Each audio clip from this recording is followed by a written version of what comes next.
राम राम दोस्तों। सभी को नमस्कार। सभी को राधे राधे। आज हम शुरू करने वाले हैं मॉडल टेस्ट पेपर नंबर 12।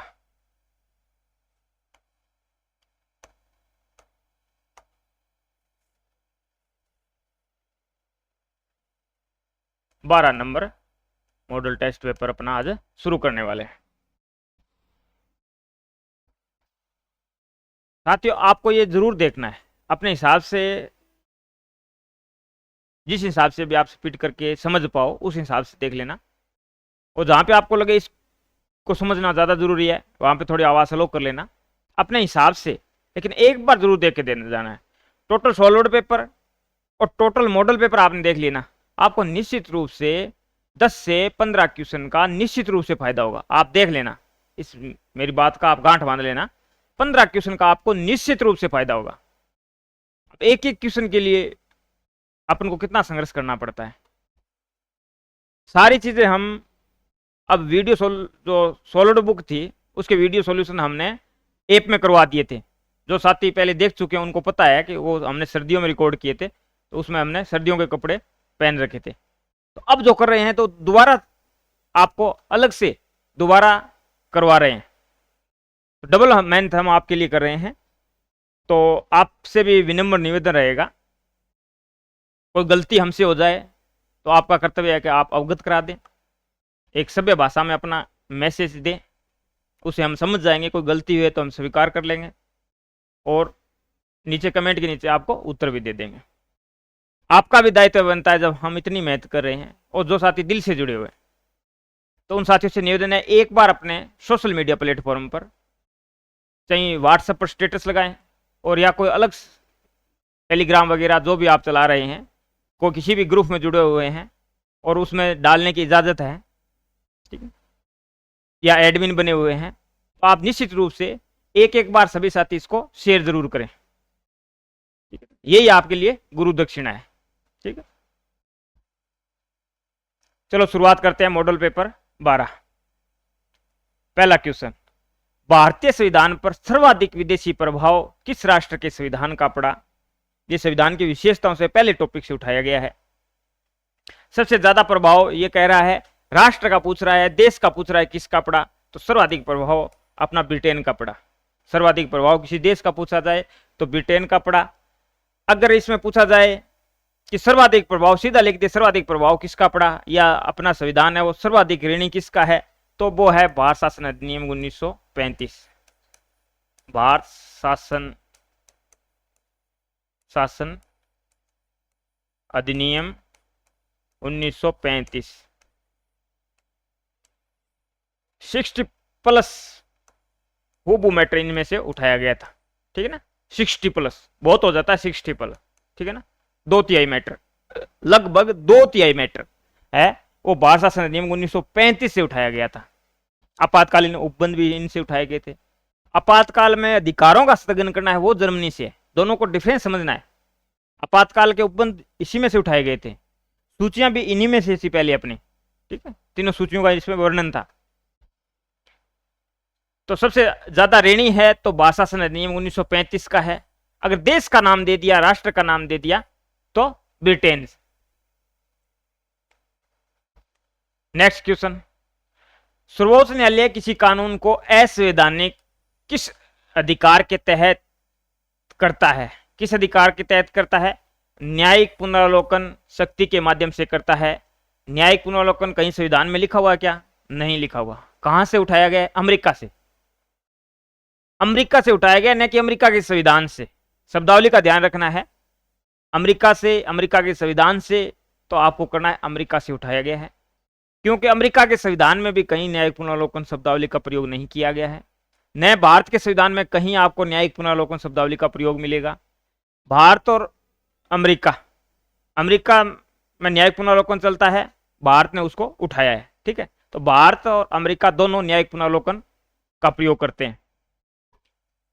तो ये दिखाई कहां देता है? ये अपने मूल अधिकारों में अनुच्छेद 13(2), अनुच्छेद 13 क्लोज 2, इसमें ये दिखाई देता है। इसमें लिखा होता है, कार्यपालिका का कोई ऐसा आदेश और विधायिका का ऐसा कोई कानून जो नागरिकों के या व्यक्तियों के मूल अधिकारों का उल्लंघन करते हैं। मैंने दोनों शब्द बोले, नागरिकों और व्यक्तियों के, ठीक है ना, क्योंकि कुछ अधिकार केवल नागरिकों के लिए है, कुछ अधिकार दूसरे व्यक्तियों के लिए भी है, विदेशियों के लिए भी है, ठीक है। तो व्यक्तियों और नागरिकों के लिए मूल अधिकारों का उल्लंघन करते हैं तो न्यायपालिका उसको अवैध घोषित कर सकती है, उसको अवैध घोषित कर देगी। तो ये है अपना न्यायिक पुनरावलोकन या न्यायिक समीक्षा भी कह सकते हैं। एक होता है अपने आदेश का पुनरावलोकन, वो है अनुच्छेद 137। अपने आदेश का पुनरावलोकन वो है अनुच्छेद 137 में दिया हुआ है, ठीक है ना, ये याद रखना है। ये है अपना जो उसने आदेश पहले दे दिया है, कोई फैसला सुना दिया है, फिर दोबारा याचिका लगाई जाती है, ये एक बार यूं किया जाए तो फिर बाद में ये अपने आदेश, बहुत बार अपने देखते हैं आदेश को पलटा जाता है। जो अपना आदेश है, आदेश का पुनरावलोकन, जो इन्होंने पहले आदेश दे दिया है या जो फैसला दे दिया है उसका दोबारा पुनरावलोकन किया जाता है, फिर वो अनुच्छेद 137 के तहत है। और न्यायिक पुनरावलोकन आपको बता दिया, किसी कार्यपालिका का कोई ऐसा आदेश और विधायिका का कोई ऐसा कानून जो मूल अधिकारों का हनन करता हो या संविधान के प्रतिकूल हो, तो न्यायपालिका उसको अवैध घोषित करेगी। यही न्यायिक पुनरावलोकन है। नेक्स्ट क्वेश्चन, निम्नलिखित में से किस प्रकार के प्राधिकार भारत के राष्ट्रपति को प्राप्त है? वास्तविक नहीं है। अपने क्या है? संसदीय व्यवस्था है। कौन सी व्यवस्था है? संसदीय व्यवस्था है। संसदीय व्यवस्था में दोहरी कार्यपालिका होती है। वास्तविक अलग होता है, सरकार का हेड कोई अलग होता है, स्टेट का हेड, राज्य का हेड कोई अलग होता है, ठीक है। वो राष्ट्रपति भी हो सकता है, राजा भी हो सकता है। और सरकार का जो हेड ऑफ गवर्नमेंट होता है वो प्रधानमंत्री होता है। और अध्यक्षात्मक व्यवस्था में दोनों शक्तियां एक ही व्यक्ति के पास होती है, सरकार की और राज्य की। जैसे अमेरिका है तो अध्यक्षात्मक व्यवस्था है, दोनों शक्ति एकल कार्यपालिका है वहां पर। संसदीय व्यवस्था में दोहरी कार्यपालिका होती है। तो राष्ट्रपति के बारे में पूछा है, राष्ट्रपति वास्तविक है वो अपने कौन है? प्रधानमंत्री। संसदीय व्यवस्था है तो अपने कौन है? प्रधानमंत्री है, ठीक है। लोकप्रिय कौन है? जो जनता से डायरेक्ट चुना जाता है, ठीक। औपचारिक, बिल्कुल औपचारिक कह दो, नाम मात्र का कह दो, एक ही बात है। नाम मात्र का प्रधान, औपचारिक प्रधान, विधिक प्रधान कह दो, संवैधानिक प्रधान कह दो। संविधान के अनुसार या विधि के अनुसार प्रमुख कौन है? अनुच्छेद 53 पढ़ो कि सारी कार्यपालिका शक्ति राष्ट्रपति में निहित होगी। तो वो नाम मात्र का है, विधिक है, संवैधानिक है, संविधान में लिखा हुआ है, औपचारिक है, ठीक। नाम मात्र का है लेकिन राजनीतिक नहीं है। तो ये अपना एक सही है, ये फिर गलत हो गया, ये गलत हो गया। तो राजनीतिक नहीं होता है। संवैधानिक और विधिक प्रमुख होता है वो राष्ट्रपति होता है, लेकिन राजनीतिक प्रमुख होता है वो कौन होता है? प्रधानमंत्री होता है। राजनीतिक प्रमुख प्रधानमंत्री होता है। हाँ, संवैधानिक प्रमुख होता है, नाम मात्र का प्रमुख होता है, ये भी सही है। तो अपना उत्तर हो जाएगा 1 और 4। 1 और 4 किस में है? से, ठीक है। राष्ट्रपति है वो औपचारिक प्रमुख होता है, संवैधानिक प्रमुख होता है, विधिक प्रमुख होता है, लेकिन वास्तविक प्रमुख, राजनीतिक प्रमुख है वो प्रधानमंत्री होता है संसदीय व्यवस्था में। लेकिन ये अंतर आपको अध्यक्षात्मक व्यवस्था में देखने को नहीं मिलेगा, वहां एकल कार्यपालिका होती है, हमारे दोहरी कार्यपालिका होती है। नेक्स्ट क्वेश्चन, भारत के राष्ट्रपति के निर्वाचन के संदर्भ में निम्नलिखित पर विचार कीजिए। इसमें देखो, प्रत्येक एमएलए के वोट का मूल्य अलग अलग राज्यों में अलग अलग होता है, बिल्कुल होता है। लोकसभा के सदस्यों के वोट का मूल्य राज्यसभा के सदस्यों के वोट के मूल्य से अधिक होता है? नहीं होता, बराबर होता है, बिल्कुल सेम होता है। एक एमपी का मूल्य निकाला जाता है, चाहे वो लोकसभा का हो चाहे राज्यसभा का हो, ठीक है ना। दोनों का मत मूल्य बराबर होता है, ठीक है। कैसे निकाला जाता है अपन बात कर लेते हैं।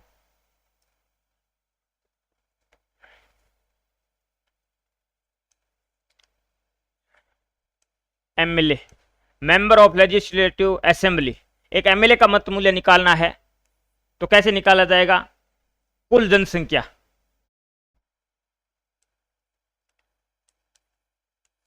कुल जनसंख्या उस राज्य की, कुल जनसंख्या कहाँ की, राज्य की, जिस राज्य का निकाल रहे हैं एमएलए का, राज्य की कुल जनसंख्या बटा में उस राज्य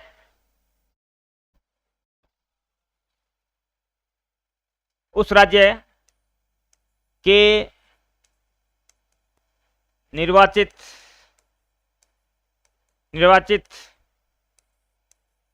विधायकों की संख्या और भागफल 1000। ठीक है, ये जो जनसंख्या ली गई है राज्य की कुल जनसंख्या, ये 1971 की जनसंख्या है। ठीक है ना, ये 1971 की जनसंख्या है, इसके पीछे भी विवाद है। अभी पुनर्परिसीमन का बात चल रही है। जैसे ही परिसीमन का मुद्दा आता है, दक्षिण के राज्य वो विरोध करते हैं, वो कहते हैं कि हमने कोई अपराध नहीं किया जनसंख्या को कंट्रोल करके, क्योंकि जैसे ही परिसीमन होगा, अगर जनसंख्या के हिसाब से सीटें बढ़ाई जाएगी तो उत्तरी भारत में ज़्यादा सीटें बढ़ेगी। इसी को लेकर विरोध करते हैं। तभी से ये 1971 से कई बार इसमें संविधान संशोधन करके 2001 में संशोधन हुआ, तो 2026 की पहली जनगणना तक ये रख दिया गया कि 2026 के बाद जो जनगणना होगी उसके बाद परिसीमन किया जाएगा। तो 2026 तक अभी यही चल रहा है। तो 1971 की जनसंख्या है, लोकसभा की सीटें भी उसी के आधार पर है, विधानसभा की सीटें भी उसी के आधार पर है। तो ये चीजें आपको ध्यान में रखनी है। तो राज्य की कुल जनसंख्या और राज्य के निर्वाचित विधायकों की संख्या भागफल 1000। अगर भागफल की जगह अपन इंटू लिखे 1/1000 कर दें तो भी एक ही बात है। ठीक है, कहीं पे ये भी लिखा मिलेगा आपको, तो इससे उस राज्य का मत मूल्य आ जाएगा। जैसे राजस्थान का 129 है, राजस्थान का 129 है। ठीक है, मतलब कुल जनसंख्या कितनी है, कुल जनसंख्या बटा में 200 है संख्या विधायकों की, और भागफल 1000 इंटू करेंगे तो 1/1000 हो जाएगा। ये तो हो गया विधायक का, एमएलए का मत मूल्य। अब अपन को एमपी का निकालना है। एमपी का मेंबर ऑफ पार्लियामेंट का मत मूल्य कैसे निकाला जाएगा? एमपी का सभी विधायकों का मतों का मूल्य का योग होगा, और सभी निर्वाचित सांसदों, सभी विधायकों के मतों, लगभग 4100 कुछ विधायक है पूरे भारत में, तो सभी विधायकों के मतों का योग बटा में सभी निर्वाचित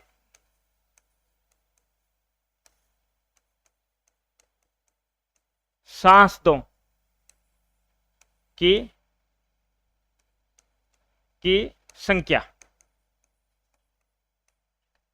सभी विधायकों के मतों का योग और सभी निर्वाचित सांसदों की संख्या। ठीक है ना, तो सभी विधायकों का मतलब है, अगर राजस्थान में 129 है तो 129 इंटू 200, ये अकेला राजस्थान का आ गया। ये क्या आ गया? अकेला राजस्थान का योग आ गया मतों का। ठीक है, इसी तरह सभी राज्यों का निकल के टोटल यहां रखा जाएगा, और नीचे सभी सांसद कितने हैं निर्वाचित? 776। तो इस 776 का भाग दिया जाएगा, फिर एक एमपी का मत मूल्य आ जाएगा। ठीक है, 708। अब कम ज्यादा इसमें हो सकता है। ठीक है, इसमें कम ज्यादा भी हो सकता है। ठीक है, अब अपन एक होता है न्यूनतम कोटा। न्यूनतम कोटा राष्ट्रपति के लिए न्यूनतम कोटा है। ठीक है, ये इसलिए निकाला जाता है, अपन बात कर लें, ये इस तरह इसलिए निकाला जाता है कि इसमें समतुल्यता लाई जाती है। टोटल अपन विधायकों का 4100 कुछ है, 4100 कुछ है। टोटल विधायकों का मतों का योग करेंगे, और टोटल सांसदों का मतों का, टोटल विधायकों के मतों का योग करेंगे, प्लस 776 इंटू, क्यों राज्यसभा या एमपी का बता रखा है। ठीक है ना, चाहे वो लोकसभा का हो तो राज्यसभा का हो, उसका बराबर ही है। जैसे 708 है, तो इसका टोटल करेंगे ये टोटल और ये टोटल दोनों सेम आएगा। ये राष्ट्रपति के चुनाव में समतुल्यता का सिद्धांत रखता है। टोटल एमएलए है उनके मतों का मूल्य और टोटल सांसद है उनके मतों का मूल्य सेम आएगा। ठीक है, तो ये समतुल्यता के लिए है। न्यूनतम कोटा, न्यूनतम कोटा कैसे निकाला जाता है? एमपी का टोटल मत मूल्य, एमएलए का टोटल मत मूल्य, ठीक है, और कितनी सीट है, एमपी के मतों का टोटल मत मूल्य है और सभी एमएलए है उनके टोटल मतों का मूल्य, ठीक है, निकाल के प्लस एक सीट के लिए चुनाव हो रहा है तो 1+1, इसका मतलब 2 भी लिख सकते हैं, 2 का भाग दिया जाएगा, ठीक है, और +1, ये न्यूनतम कोटा हो गया। इतना कोटा राष्ट्रपति के निर्वाचन में चुनने जाने वाले प्रतिनिधि को लेना पड़ेगा, ठीक है, ये होता है न्यूनतम कोटा। तीनों चीजें आपको बता दी गई है, ठीक है, ये भी बता दिया गया एमपी का मत मूल्य और विधायक का मत मूल्य भी बता दिया गया है। तो ये अपना हो गया, ठीक है। प्रत्येक एमएलए के वोट का मूल्य अलग अलग होता है तो अपना उत्तर ए हो जाएगा। ये गलत है, लोकसभा के सदस्यों के वोट का मूल्य राज्यसभा के सदस्यों के वोट के मूल्य से अधिक होता है, तो ये गलत है।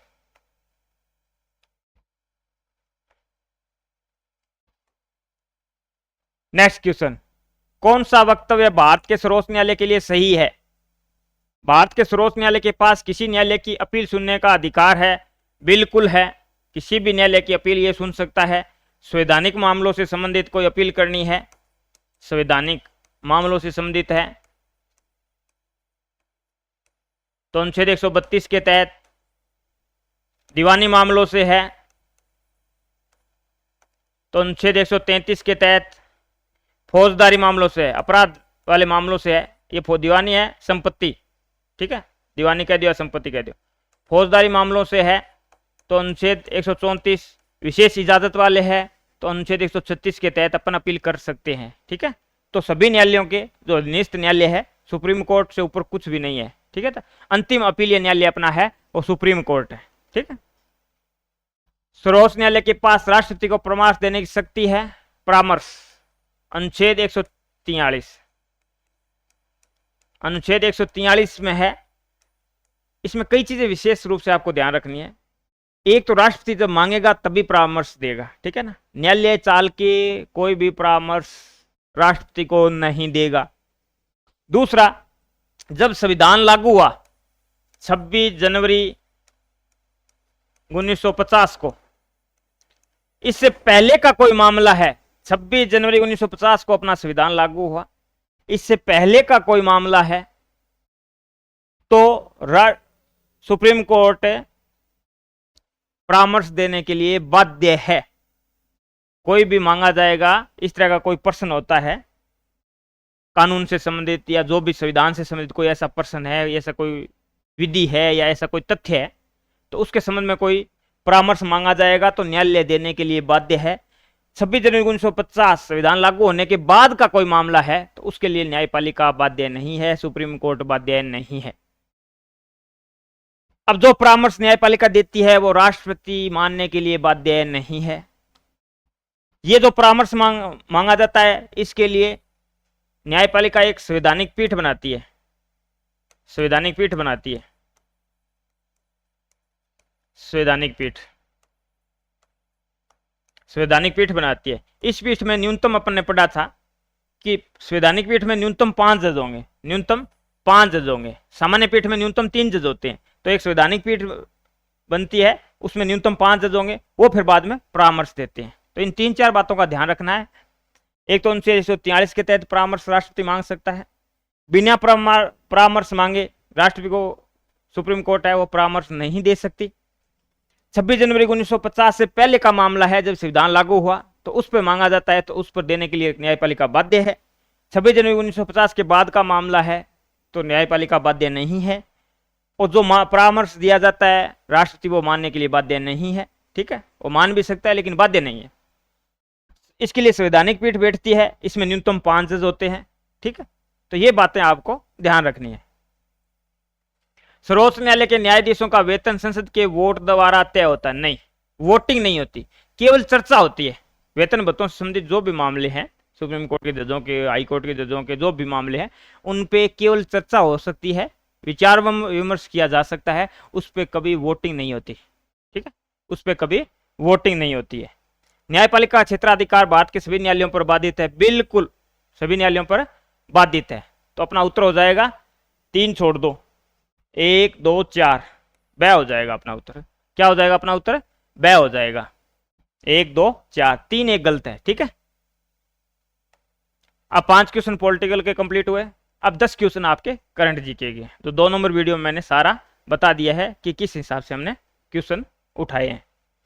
राम जल सेतु लिंक परियोजना का शिलान्यास कब हुआ? तो इसका शिलान्यास 17 दिसंबर 2024 को किया गया। प्रधानमंत्री जी मोदी जी ने किया था और जयपुर से किया था। ठीक है, जयपुर से किया था। राम जल सेतु लिंक परियोजना ये 13 पूर्वी जिलों से संबंधित है, पूर्वी जिलों से संबंधित ये योजना है। पहले इसका नाम ERCP था। 46,300 करोड़ के समथिंग इसके लिए बजट स्वीकृत किया गया है। ठीक, तो इसका उद्घाटन 17 दिसंबर 2024 को किया गया है। तो ये आपको ध्यान रखना है। देश का दूसरा सबसे बड़ा टेलीस्कोप ब्रह्मा प्रदेश के किस स्थान पर स्थापित हुआ है? ये दोबारा रिपीट हो गया है क्वेश्चन। तो ये माउंट आबू सिरोही में। ये कहां पे हुआ है? माउंट आबू सिरोही में हुआ है। यह है देश की पहली इंफ्रारेड वेधशाला है और इसका कार्य है वो 2025 में शुरू हो जाएगा। इसका 2025 से इसका संचालन है वो शुरू हो जाएगा। यह देश की पहली इंफ्रारेड वेधशाला है। ठीक है, तो ये माउंट आबू सिरोही में है। नेक्स्ट क्वेश्चन, मंगला पशु बीमा योजना कब लागू की गई? मंगला पशु बीमा योजना है वो कब लागू की गई है? तो ये 15 दिसंबर 2024 को लागू की गई। कब लागू की गई? 15 दिसंबर 2024 को ये लागू की गई है। इसका उद्देश्य क्या है? पशुपालकों को वित्तीय सुरक्षा प्रदान करना। वित्तीय सुरक्षा कैसे प्रदान करेंगे? पशुओं का बीमा किया जाएगा। इसमें अलग अलग संख्या है, किस पशु का कितना किया जाएगा, कितने पशुओं का किया जाएगा। तो ये एक तरह से जो पशुपालक है उनको एक तरह से वित्तीय सुरक्षा है। ठीक है ना, कल ने कोई हानि हो जाती है, ठीक है, तो कोई पशु मर जाता है, कोई बीमारी से ग्रसित हो जाता है, तो उनके लिए फिर उनको सहायता दी जाती है। एकदम से एक किसान के पास अपना पशु होता है 1 1.5 लाख का, तो न्यूनतम मूल्य मान लो ₹1,00,000, चाहे भैंस मान लो, कुछ भी मान लो, तो एकदम से अगर वो मृत्यु हो जाती है उसकी किसी बीमारी से ग्रसित होकर, तो एक किसान को बहुत बड़ा नुकसान होता है। उसके लिए उनके एक जो वित्तीय सुरक्षा है वो सुनिश्चित करने के लिए ये मंगला बीमा योजना, पशु बीमा योजना शुरू की गई है। पशुओं से संबंधित है, पशुपालकों को वित्तीय सुरक्षा प्रदान करने के लिए। तो 15 दिसंबर 2024 को ये लागू की गई है। तो ये आपको ध्यान रखना है। नेक्स्ट क्वेश्चन, 15 दिसंबर 2024 को प्रदेश के किन 2 शहरों में नए विकास प्राधिकरण गठन की अधिसूचना जारी की गई है? तो ये की गई है बीकानेर और भरतपुर में। पहले कौन कौन से है? अब अपन बात करें, पहले जयपुर है, फिर बाद में जोधपुर है, फिर बाद में कोटा है, अजमेर में भी है। 4 तो ये पहले हो गए और 2 अब ये हो गए बीकानेर और भरतपुर में। तो टोटल अपने 7 संभाग है। कितने संभाग हैं? 7 संभाग। 10 हो गए थे लेकिन वापस 7 कर दिए गए, 3 संभाग नए बने, उनको निरस्त कर दिया गया है। ठीक है, तो अब बचा कौन सा संभाग? एक उदयपुर बचा है। कौन सा बचा है? एक उदयपुर बचा है। सीधा सा आपको याद रखना है। वर्तमान में नए विकास प्राधिकरण बनाए गए हैं। गठन की जो सूचना जारी की गई है वो बीकानेर और भरतपुर के लिए जारी की गई है। उससे पहले 4 थे, टोटल 6 हो गए। अब एक संभाग बचा है उदयपुर, वहां पे नहीं है। ठीक है, ये याद रखना है। राजस्थान में वन क्षेत्र वृद्धि वाला शीर्ष जिला कौन सा है? सीकर है। 2024 में वन रिपोर्ट आई है। ठीक है, ये देहरादून से जारी होती है, उत्तराखंड देहरादून से 2024 में। ये प्रत्येक 2 वर्ष बाद वन रिपोर्ट जारी होती है। ठीक है, तो 2024 में जो वन रिपोर्ट आई है 18वें है शायद, तो उसमें सीकर सबसे ज्यादा वृद्धि है। वो 1 नंबर पर सीकर है, 2 नंबर पर है वो बाड़मेर है, 2 नंबर पर बाड़मेर है, फिर अलवर है, फिर उदयपुर है। 2 नंबर पर बाड़मेर है, फिर अलवर है और फिर उदयपुर है। ये आपको क्रम से पूछ लेगा कई बार कौन सा क्रम सही है, ठीक है ना। जो वनवर्दी वाला शीर्ष जिला है वो सीकर है, ठीक है ना। 1 नंबर पर कौन सा है, सीकर है। तो ये 4 क्रम पूछ लेगा आपको, 1 2 3 4, ठीक है। 4 अलग अलग ऑप्शन बना के दे देगा, 4 जिले उसमें सेट कर देगा, तो ठीक है ना। सबसे ज्यादा वर्दी सीकर में, 2 नंबर पर बाड़मेर, 3 नंबर पर अलवर, 4 नंबर पर उदयपुर। इसी तरह सबसे कम वर्दी वाले तो 1 नंबर पर 12 है, 1 नंबर पर 12 जिला है। दूसरे नंबर पर कौन सा है, प्रतापगढ़, दूसरे पे प्रतापगढ़, तीसरे पे है अजमेर और 4 नंबर पर है अपना बीकानेर। ये 4 क्रम याद रख लेना। सबसे अधिक है जो अभी वन रिपोर्ट आई है 2024 में, प्रत्येक 2 वर्ष बाद ये जारी होती है। तो सबसे वर्दी अधिक वन क्षेत्र की वृद्धि हुई है वो सीकर, फिर Barmer 2 number, 3 number Alwar, 4 number Udaipur. और सबसे कम का पूछे तो सबसे कम 12 न्यूनतम, 2 नंबर पर प्रतापगढ़, 3 पर अजमेर, 4 पर बीकानेर। तो ये 4 जोड़े याद रखना, कई बार क्रम से आपको पूछ लेगा। पार्वती कालीसिंध चंबल लिंक परियोजना, पार्वती कालीसिंध और चंबल पीकेसी जो योजना थी का नया नाम अब रखा गया है और राम जल सेतु लिंक परियोजना रखा गया है। क्यों रखा गया है, कब रखा गया है, भजनलाल जी ने घोषणा की थी 22 जनवरी 2024 को अयोध्या में राम मंदिर में श्री राम का अभिषेक किया गया था। इसकी वर्षगांठ कब थी, इसकी वर्षगांठ थी 22 जनवरी 2025 को, 22 जनवरी 2025 को इसकी वर्षगांठ थी। इसके उपलक्ष्य में भजनलाल जी ने इसकी घोषणा की है और इसका नाम राम जल सेतु लिंक परियोजना रख दिया गया है, जो पार्वती कालीसिंध चंबल परियोजना थी ERCP, ठीक है ना। ये पूर्वी जिलों से संबंधित है। तो इसका 1 साल की जो वर्षगांठ मनाई गई, ठीक है। तो 22 जनवरी 2025 को इसका नाम राम जल सेतु लिंक परियोजना रखा गया है।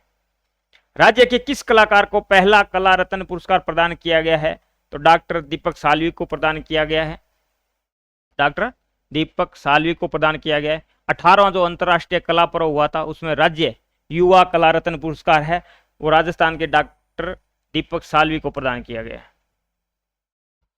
नेक्स्ट क्वेश्चन, ओम प्रकाश मिथारवाल किस खेल से संबंधित है, पीछे भी हमने चर्चा की थी, शूटिंग से संबंधित है और आपको बताना है कमेंट करके। पीछे हमने एक मॉडल किया था उसमें लिखा था कौन सा गेम था, उसमें इसने ध्वजा, ठीक है ना।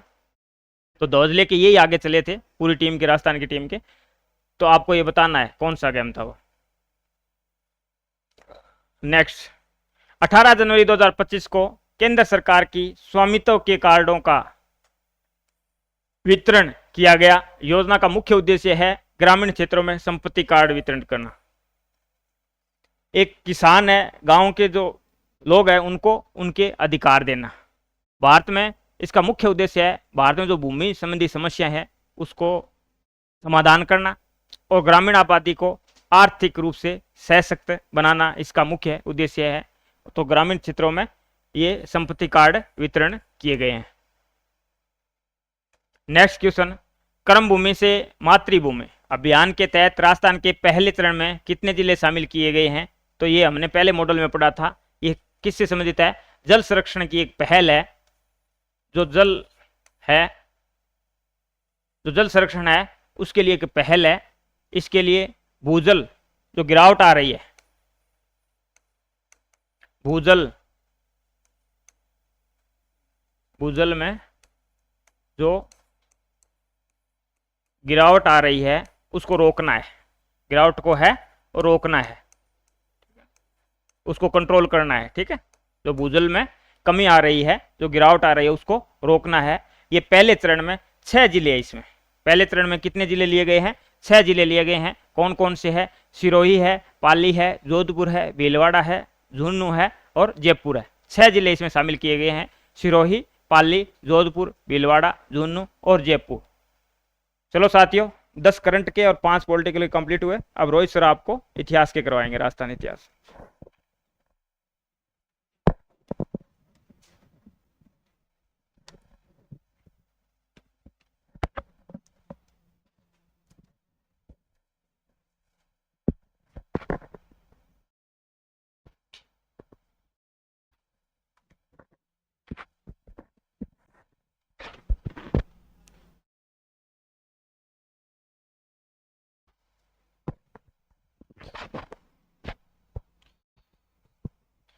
हाँ जी, सभी को नमस्कार।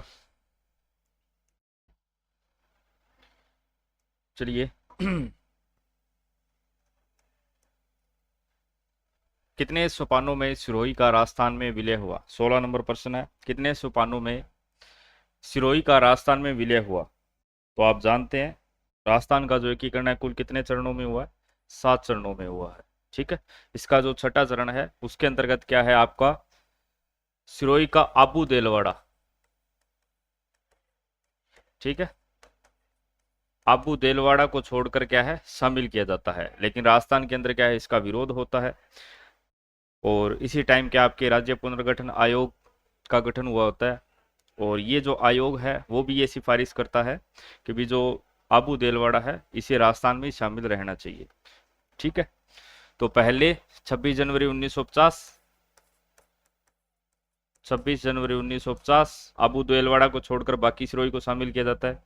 फिर 1 नवंबर 1956 जो अपना एकीकरण संपूर्ण हो जाता है तो इस पूरे को क्या है शामिल कर लिया जाता है। तो कुल कितने सोपानों, या फिर सोपान बोल दो या चरण बोल दो, 2 चरणों के अंदर बी नंबर ऑप्शन होगा। क्योंकि जो राज्य पुनर्गठन आयोग है, ठीक है, फिर राज्य पुनर्गठन अधिनियम बनता है, वो भी इसकी सिफारिश करता है भी इसे राजस्थान का हिस्सा ही रहना चाहिए। अगला प्रश्न है जीवन कुटीर के गीत निम्न में से किसके द्वारा लिखा गया है? हरिभाऊ उपाध्याय, हीरालाल शास्त्री, जयनारायण व्यास या फिर गोकुल भाई भट्ट? बिल्कुल आसान सा प्रश्न है भी। जीवन कुटीर जब भी नाम आए क्या याद आना चाहिए आपको? हीरालाल शास्त्री। अपना राजस्थान का जो चौथा चरण होता है उसके अंदर ये मुख्यमंत्री भी बनते हैं। तो ये जीवन कुटीर इन्होंने संस्था भी स्थापित की थी वनस्थली के अंदर, जयपुर से लगभग 45 मील दूर इन्होंने ये संस्था स्थापित की थी। ठीक है। पहले 1929 के अंदर इन्होंने जीवन कुटीर नामक संस्था स्थापित की, फिर 1935 के अंदर यही संस्था जो है वनस्पति ये विद्यापीठ के रूप में स्थापित हो गई थी। और इसका जो मुख्य उद्देश्य था क्या था भी? ग्रामीण लोग जो है उनको जागरूक करना, उनके अंदर ज्यादा से ज्यादा क्या है शिक्षा को बढ़ावा देना, उनको राजनीतिक व आर्थिक रूप से उनके अंदर क्या है वृद्धि करना, या फिर ग्रामीण पुनर्निर्माण के लिए थी। तो जीवन कुटीर संस्था आ जाए 1929, और वनस्पति आपके वनस्थली विद्यापीठ, इसी संस्था को पहले क्या है ये संस्था थी, इसको स्थापित किया गया था 1929 के अंदर। बाद में इसे वनस्थली विद्यापीठ में बदला गया 1935 के अंदर। किससे संबंधित है? कई बार सीधा नाम दिया जाता है। वनस्थली विद्यापीठ की जो स्थापना है वो किसने की थी? आपके हीरालाल शास्त्री। वर्ष 1921 में किसानों का सुअर विरोधी आंदोलन किस राज्य में चला? वर्ष 1921 में किसानों का सुअर विरोधी आंदोलन किस राज्य में चला? कोटा में, अलवर में, अजमेर में या फिर जयपुर में? तो ये जो आंदोलन है ये सुअर विरोधी आंदोलन कहाँ चला था? आपके अलवर के अंदर। कारण क्या था? ये जो जंगली सुअर थे वो किसानों की फसलों को नष्ट कर रहे थे, तो इसलिए किसानों ने यहाँ के जो राजा व जागीरदार थे उनसे सुअरों को मारने की क्या है मांग की थी। लेकिन आप जानते हो पुराने समय के अंदर ये जो राजा या जागीरदार है इन्हें शिकार खेलना पसंद था, तो उन्होंने इस अनुमति को अस्वीकार कर दिया था, इनको आप नहीं मार सकते, क्योंकि ये स्वयं क्या है ये शिकार खेलने जाते थे। हालांकि बाद के अंदर जो किसानों का आंदोलन चलता है काफी लंबे समय तक, क्योंकि ये इनकी फसलों को नुकसान पहुंचा रहे थे, बाद में इनको अनुमति दे दी जाती है। बी नंबर ऑप्शन है, अलवर के अंदर चला था ये। अगला है कौन से पॉलिटिकल एजेंट जोधपुर में 1857 के विप्लव में मारे गए? जोधपुर दे रखा है आपको, और आप जानते हो जोधपुर के अंदर जो आपके पॉलिटिकल एजेंट थे वो कौन थे? मैकमोसन। ठीक है। बर्टन कहां पर थे? आपके कोटा के अंदर, ईडन जयपुर के अंदर, और सावर्स थे आपके मेवाड़ के अंदर। हालांकि जो आपकी कोटा के अंदर क्रांति हुई वहां पर बर्टन को भी मार दिया जाता है, ठीक है। और मैक मॉसन ये आपके पॉलिटिकल एजेंट थे जोधपुर के, और यही पूछा है कि जोधपुर में 1857 के विप्लव में कौन मारे गए थे, तो आपके मैक मॉसन। आप जानते हो जो अपने आहुआ का युद्ध पढ़ते हैं, एक तो आपका 8 सितंबर 1857 पहला युद्ध होता है बिथोड़ा नामक स्थान पर, ठीक है, जिससे क्रांतिकारियों का नेतृत्व कौन कर रहे थे, आपके आहुआ के ठाकुर कुशाल सिंह चंपावत। इस युद्ध के अंदर भी क्या है, आपके ठाकुर कुशाल सिंह चंपावत जीत जाते हैं।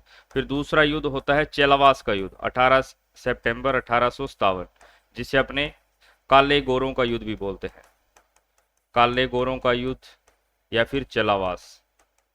यहाँ पर भी जोधपुर राज्य की सेना होती है, इनके साथ आपके पैट्रिक लॉरेंस होते हैं। यहाँ पर आपके मैक मॉसन को मार दिया जाता है और इनका जो सिर काट कर है वो आहुआ के किले पर लटकाया जाता है, ठीक है।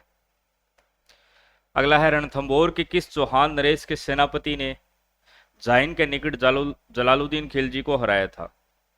जब अपने सल्तनत काल पढ़ते हैं दिल्ली के अंदर, तो आप जानते हो 1290 से लेकर 1320 तक किसका शासन था, आपके खिलजी वंश का शासन था, ठीक है। और इधर अपने राजस्थान के अंदर अपनी बात करें, रणथंभौर के अंदर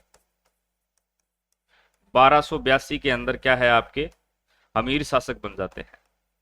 तो ये जो जलालुद्दीन खिलजी हैं ये आते हैं और जाइन दुर्ग पर क्या है, अधिकार कर लेते हैं। ये जो जाइन दुर्ग है इसे रणथंभौर दुर्ग की कुंजी भी माना जाता था। इस पर तो ये अधिकार कर लेते हैं, लेकिन इसके बाद थोड़े टाइम बाद ये रणथंभौर की ओर बढ़ते हैं, वहां पर काफी समय तक, लंबे टाइम तक घेरा डाले रखते हैं, लेकिन इनको कोई सफलता हासिल नहीं होती है, तो ये वापिस लौट जाते हैं। बाद के अंदर अलाउद्दीन खिलजी आता है। जब ये वापिस जाते हैं तो रणथंभौर दुर्ग के लिए एक कथन बोलकर जाते हैं भी रणथंभौर जैसे जो 10 दुर्ग है, ठीक है, ये मुसलमानों की दाढ़ी के एक बाल के बराबर भी नहीं है। और ये काफी बार पूछा गया, तो ध्यान रखें। किसने हराया था या फिर विफल कर दिया था, आपके हमीर चौहान। अगला है किस राजपूत राजा की मृत्यु बुरहानपुर में हुई। किस राजपूत राजा की जो मृत्यु है वो बुरहानपुर में हुई। अजीत सिंह, कर्ण सिंह, राय सिंह या फिर जसवंत सिंह। तो राय सिंह अभी 1573 से लेकर 1612 तक ये बीकानेर के राजा रहे। इनके पिता थे कल्याणमल जी, उन्होंने जो नागौर में दरबार लगाया गया था अकबर का 1570 का, वहीं पर अकबर की अधीनता स्वीकार कर ली और इन दोनों को क्या है, अकबर की सेवा में छोड़ दिया। एक तो राय सिंह जी और इन्हीं के भाई थे आपके पृथ्वीराज राठौड़, जिन्होंने वेली कृष्ण रुक्मणी की रचना की थी, ठीक है। ये इन्होंने क्या है, अकबर की भी सेवा की है और आपके जहांगीर की। और जहांगीर के ये क्या थे, ज्यादा विश्वास पात्र थे। जहांगीर ने इनको 5000 का मनसब भी प्रदान किया था, याद रखें भी। इन्होंने बीकानेर के अंदर आपकी राय सिंह प्रशस्ति लगवाई थी, जूनागढ़ दुर्ग का निर्माण करवाया था, बहुत सारे मुगलों की तरफ से अभियान पर ये गए थे, ठीक है। और अंतिम समय में इनकी जो मृत्यु है कहां पर हुई, जहांगीर के टाइम बुरहानपुर में। सी नंबर होगा। अगला देखिए, प्रथम बार पुत्र के जन्म के अवसर पर बालक व उसके परिवार को ननिहाल पक्ष द्वारा वस्त्र व आभूषण दिए जाते हैं। यह रिवाज क्या कहलाता है। तो ये रिवाज क्या कहलाएगा भी, जामण, जुहारी, मायरा और पहरावणी। तो ये कहलाएगा जामण। जब ग्रामीण अंचल के अंदर किसी घर के अंदर क्या है, पुत्र का जन्म होता है, तो जो भोज का आयोजन किया जाता है, जिसके अंदर आसपास के गांव के लोग भी आते हैं, रिश्तेदार भी आते हैं, ठीक है, उसी को बोलते हैं अपने जामण। जुहारी, ये जो जुआई है वो कभी ससुराल वगैरह जाता है तो उसके मान सम्मान में किया जाने वाला क्या एक रिवाज है। मायरा, मायरा अपने सामान्य भाषा में बात करें, भात जो बढ़ने जाते हैं, ठीक है। मामा द्वारा अपनी बहन के जो लड़का या लड़की की शादी में जो भात भरा जाता है उसी को बोलते हैं अपने। तो यहाँ पर होगा ए नंबर। अच्छा ये उल्टा कर रखा है भी, ए कर लो इसको, ए।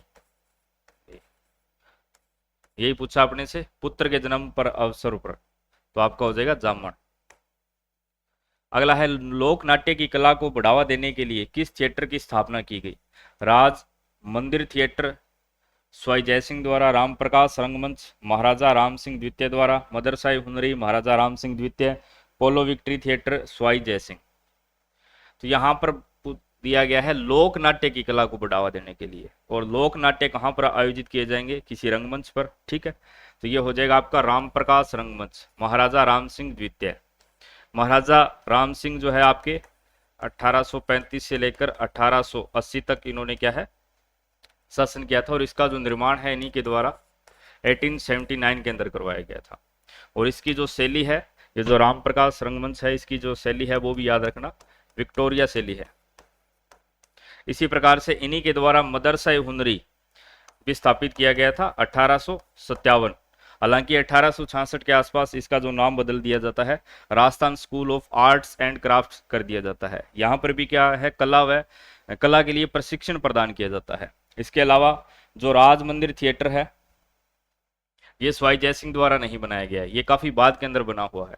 ठीक है, ये जो राज मंदिर थिएटर है, इसकी जो नींव है वो मोहनलाल जी सुखाड़िया ने रखी थी। और इसके जो संस्थापक माने जाते हैं वो कौन है, सेठ बुरेमल राजमल सुराणा है। और इसी प्रकार से जो आपका पोलो विक्ट्री है, ये 1966 के अंदर बना था। ठीक है, 1933 पोलो विक्ट्री बनाया 1933, ये बना आपका 1966, याद रख लेना। इसका जो निर्माण है वो आपके केशुराम द्वारा करवाया गया था, क्योंकि भारतीय जो टीम थी उन्होंने इंग्लैंड के अंदर पोलो विश्व कप जीता था, तो उसकी याद में ये पोलो विक्ट्री थिएटर बनवाया गया था। तो इसका उत्तर क्या है भी, बी नंबर। अगला है अली बख्शी ख्याल कौन से क्षेत्र में प्रचलित लोक नाट्य शैली है। अली बख्शी ख्याल, इसके प्रवर्तक भी कौन माने जाते हैं, नाम से याद रह जाएगा, अली बख्शी माने जाते हैं। ठीक है, इनको जो आपका हिंदू और जो सूफी संगीत है उससे बहुत ज्यादा लगाव था। इसके अंदर श्री कृष्ण की लीलाएं हैं, वो आपके अहिरवाटी व मेवाती मिश्रित भाषा में वो लिखी जाती है, वह संगीत मत किया जाता है इनको। तो अली बख्शी जो ख्याल है कौन से क्षेत्र के अंदर प्रसिद्ध है, तो हो जाएगा अलवर। अलवर के अंदर भी मुंडावर, क्योंकि यहीं पर आपके जो अली बख्श है इनका जन्म हुआ है और इन्हीं ने क्या है इसको प्रसिद्धि दिलवाई है। तो अली बख्शी याद रह जाएगा, ऐसे ही आपका अलवर, सी नंबर ऑप्शन होगा। अगला है सूची फर्स्ट व सूची सेकंड को सुमेल करते हुए सही उत्तर लिखिए। गुण भाषा, गुण रूपक, राज रूपक और सूरज प्रकाश किसने लिखी है अभी, तो ये आपके सूरज प्रकाश किसका है, कर्णिदान का है। सूरज प्रकाश है आपके कर्णिदान का। राज रूपक है आपकी वीर भान रत्नु। ठीक है, तो 2 और 3 देखो किसके अंदर है, 4 2 1 3 4 2 4 1 2 3, सी के अंदर आएगा 2 नंबर, डी के अंदर आएगा 3 नंबर, यही होगा। गुण भाषा है आपके हेम कवि की और गुण रूपक केशव दास की, ए नंबर ऑप्शन। अब आपके हिंदी के प्रश्न है, किस क्रमांक में शब्द युगम का सही अर्थभेद है, सही अर्थभेद है। शब्द युगम दिए गए हैं, कौन सा जो है सही है, इति और इति। अत और इति अपने पढ़ते हैं, अथ माने प्रारंभ करना, इति माने समाप्ति, इति समाप्ति, इति विघन, ये ठीक है भी। अगला देखिए भवन और भुवन, ये उल्टा करके दे रखा है। भुवन माने क्या होता है संसार और भवन माने क्या होता है घर। कलश माने होता है घड़ा, कुलस माने वज्र, ये उल्टे दे रखे हैं, है सही लेकिन उल्टे करके दे रखे हैं। जलज, जलद बादल का होता है और जलज आप जानते हो कमल का पर्यायवाची होता है। तो सही तो केवल ए दे रखा है, बाकी उल्टे दे रखे हैं अपने को। अगला देखिए कौन सा शब्द जो है आपका शुद्ध है। अब देखिए अध्ययन गलत दे रखा है, 2 ये आएंगे इसके अंदर। फिर अद्वितीय भी गलत दे रखा है, अद्वितीय। कालिदास भी गलत दे रखा है, कालिदास। तो बचा कौन सा, डी नंबर। क्लास बिल्कुल सही है, कई बार इसको ज्यादातर बच्चे इस प्रकार से लिखते हैं। ठीक है, तो ये गलत है, ध्यान रखना, शुद्ध रूप यही है इसका, डी नंबर होगा। अगला, अपनी अकुशलता छिपाने के लिए बहाने बनाने का भाव व्यक्त करने वाली लोकोक्ति है। तो कौन सी होगी भी, अकुशलता छिपाने के लिए बहाने बनाने वाली, नाच न जाने आंगन टेढ़ा, सी नंबर ऑप्शन। वैसे आपके सिलेबस के अंदर क्या है, ये लोकोक्ति मुहावरे नहीं है, तो घबराने की आवश्यकता नहीं है, अगर आता है तो ठीक है ना, कोई बात नहीं। क्योंकि ये मॉडल तैयार करते वक्त कुछ प्रश्न जो है आरपीएससी द्वारा पूछे गए हैं, उनका भी समावेश किया गया था और पहले ही आपके सिलेबस में थे, इसलिए 1-2 प्रश्न आगे बीच में। अगला है अप्रोच शब्द का असंगत पारिभाषिक शब्द है, असंगत। अप्रोच जो शब्द है उसका मतलब क्या होता है, शब्द का असंगत पारिभाषिक शब्द है, यानी यहां पर 4 अपने को विकल्प दे रखे हैं, इनमें से एक असंगत है, बाकी तीनों मिलते हैं। तो अप्रोच पहुंच, उपमार्ग या फिर दृष्टिकोण, ठीक है। सिफारिश, सिफारिश नहीं होगा अभी, सिफारिश नहीं होगा। सिफारिश के लिए अपने क्या करते हैं, रिकमेंडेशन, रिकमेंडेशन, रिकमेंड करना, ठीक है। डी नंबर हो जाएगा। असंगत कौन सा आपका, सिफारिश, बाकी तीनों ठीक है। अगला देखिए, ग्रोस मिसकंडक्ट के लिए समकक्ष हिंदी परिभाषित शब्द होगा सकल दुर्व्यवहार, घोर कदाचार, भारी अपचारिता, घोर अशिष्टता। तो क्या हो जाएगा अभी, मिसकंडक्ट, मिसकंडक्ट, घोर कदाचार, बी नंबर हो जाएगा, ठीक है, बी नंबर।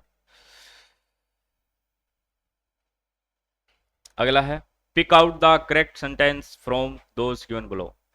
करेक्ट सेंटेंस अपने को छांटना है, कौन सा सही दिया गया है। A number of students is absent today, a number of student are absent today. A number of के साथ हमेशा क्या आता है, प्लूरल, बहुवचन आता है। तो स्टूडेंट्स, इज दे रखा है, आर दे रखा है, being, a number of students are absent today, यही होगा अभी। A number of students are absent today, आज के विद्यार्थी क्या है आपके, अनुपस्थित हैं, सी नंबर ऑप्शन होगा। He is adamant on going today, ये रेखांकित करना था, इसके बारे में पूछा गया, इसका एंटोनियम पूछा गया है, ठीक है। इसका मतलब होता है अडिग या फिर अटल, एडिग या फिर अटल, जो अटल रहता है, जिसको टाल नहीं सकते। तो कंफ्यूज का मतलब होता है परेशान, लीनियट का मतलब होता है उदार, इंडेसाइसिव इसका मतलब होता है द्विधा में रहने वाला, ठीक है, द्विधा में रहने वाला, तो इसका मतलब होता है उदार। अडिग या फिर अटल, कंफ्यूज, परेशान, ये तो नहीं होगा। इसका भी क्या होता है, दुविधा में रहने वाला, ये भी नहीं होगा। और यील्डिंग, इसका मतलब होता है जो अडिग न रहता हो या जो मान जाता है, मानने वाला, तो ये भी नहीं होगा, बी नंबर होगा, लीनियट। अगला है, a man would not miss such a chance, यहां पर डैश डैश है भी, ठीक है। यहां पर बताना है अपने को क्या आएगा, दोज ए मैन आएगा, फ्यू ए मैन आएगा, मेनी ए मैन आएगा, या फिर सम मैन आएगा, ठीक है। A man would not miss such a chance, तो क्या आएगा, मेनी आएगा, many a man, C number option, many a man. अगला देखिए, why risk your life for nothing, transform into assertive, assertive यानी निश्चयात्मक या फिर स्वीकारात्मक को बोलते हैं अपने। वाहे रिस्क, ये इंटरोगेटिव दे रखा है, why risk your life for nothing, ठीक है। तो क्या बनेगा इसका assertive, there is no point in risking life, नहीं भाई। Do not risk your life for nothing, ये भी नहीं होगा। It is senseless to risk your life for nothing, risking life, ये भी नहीं होगा, सी नंबर होगा। It is senseless to risk your life for क्या है, नथिंग, सी नंबर ऑप्शन होगा। अगला है, आगे चलिए, आगे आपके जो इंडियन हिस्ट्री के प्रश्न है भरत सर करवाएंगे आपको।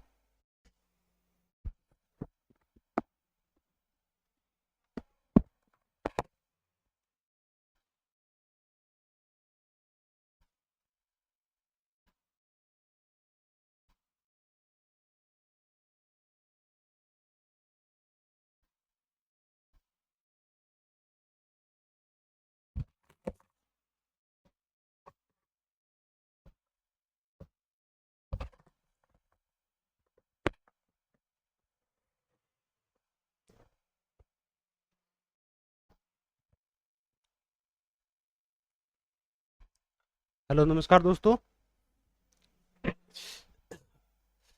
अगला हमारा जो प्रश्न है, कौन सा ग्रंथ वराहमिहिर द्वारा रचित नहीं है, वराहमिहिर रचित नहीं है, कौन सा ग्रंथ नहीं है बताइए। पंच सिद्धांतिका वराहमिहिर द्वारा रचित है, वृद्ध विवाह पटल वराहमिहिर द्वारा रचित है, वृद्ध जातक वराहमिहिर द्वारा रचित है। इसके अलावा आप ध्यान में रख लेना, एक है लघु जातक, एक है लघु जातक। वृद्ध विवाह पटल और इसके साथ ही एक है वृद्ध जातक, वृद्ध जातक, और एक है वृद्ध संहिता, वृद्ध संहिता, और एक पंच सिद्धांतिका। ये वराहमिहिर द्वारा रचित ग्रंथ है। पंच सिद्धांतिका, वृद्ध विवाह पटल, वृद्ध जातक, लघु जातक, ठीक है, और वृद्ध संहिता। जो देश गीति का सूत्र, ये आर्यभट्ट द्वारा लिखित आर्यभट्टियम, जो भट्टियम आर्यभट्ट द्वारा रचित कृति है, उसके 4 भाग है। कितने भाग है इसके? 4 भाग है। उसमें एक है 10 गीति का सूत्र, जिसे कहते हैं गीति का पाद, गीति का पाद, ठीक है। एक है गणित पाद, गणित पाद, एक है काल क्रियापाद, एक है गोलपाद। ये इनके आर्यभट्टियम के 4 भाग है। जो गीतिका पाद है इसमें 10 श्लोक है। कितने श्लोक है इसमें? 10 श्लोक है। इसी कारण इसको कहते हैं देश गीतिका सूत्र। क्या कहते हैं? इसी कारण इसको देश गीतिका सूत्र कहते हैं। तो अपना आंसर क्या हो जाएगा? बी ऑप्शन हो जाएगा। कौन सा हो जाएगा? बी ऑप्शन है वो अपना सही हो जाएगा। वराहमिहिर द्वारा रचित ग्रंथ नहीं है। अगला प्रश्न है हमारा, गलत जोड़ी को सुमेलित कीजिए। गलत जोड़ी को सुमेलित कीजिए। भारत सरकार अधिनियम 1935, भारत शासन जो अधिनियम है या भारत सरकार अधिनियम 1935, ठीक है, तो ये तो ठीक है। लाल बाल पाल कांग्रेस के चरमपंथी थे। चरमपंथी या इसे हम गर्मपंथी भी कहते हैं। क्या कहते हैं? इसे हम गर्मपंथी भी कहते हैं, ठीक है। लाल बाल पाल की जो तिगड़ी थी ये भी ठीक है। सविनय अवज्ञा आंदोलन 1920, नहीं दोस्तों, सविनय अवज्ञा आंदोलन है वो 1930 से शुरू होता है। किसके नेतृत्व में? महात्मा गांधी के नेतृत्व में। महात्मा गांधी के नेतृत्व में। महात्मा गांधी द्वारा 12 मार्च 1930 से यात्रा प्रारंभ की जाती है, ठीक है, साबरमती आश्रम से। और 6 अप्रैल 1930 को नमक कानून तोड़ करके सविनय अवज्ञा आंदोलन की शुरुआत है वो की जाती है, ठीक है। तो अपना जो गलत है वो यही है। इसके बाद है होम रूल लीग आंदोलन, एनी बेसेंट, ये भी ठीक है, क्योंकि होम रूल लीग आंदोलन है वो बाल गंगाधर तिलक तथा एनी बेसेंट द्वारा शुरू किया गया था। तिलक ने जो महाराष्ट्र जिसमें मुंबई क्षेत्र को छोड़ करके और कर्नाटक अधिकांशतः भारत का जो मध्य भाग था, और बेसेंट है एनी बेसेंट, उन्होंने मद्रास से आंदोलन का नेतृत्व है वो किया था, मद्रास।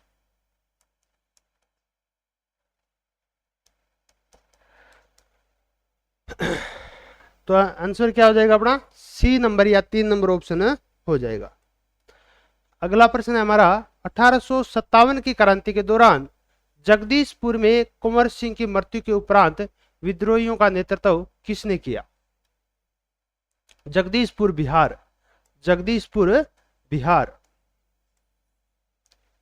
में जो नेतृत्व 1857 के विद्रोह का नेतृत्व किया वो किया कुंवर सिंह ने। किसने किया?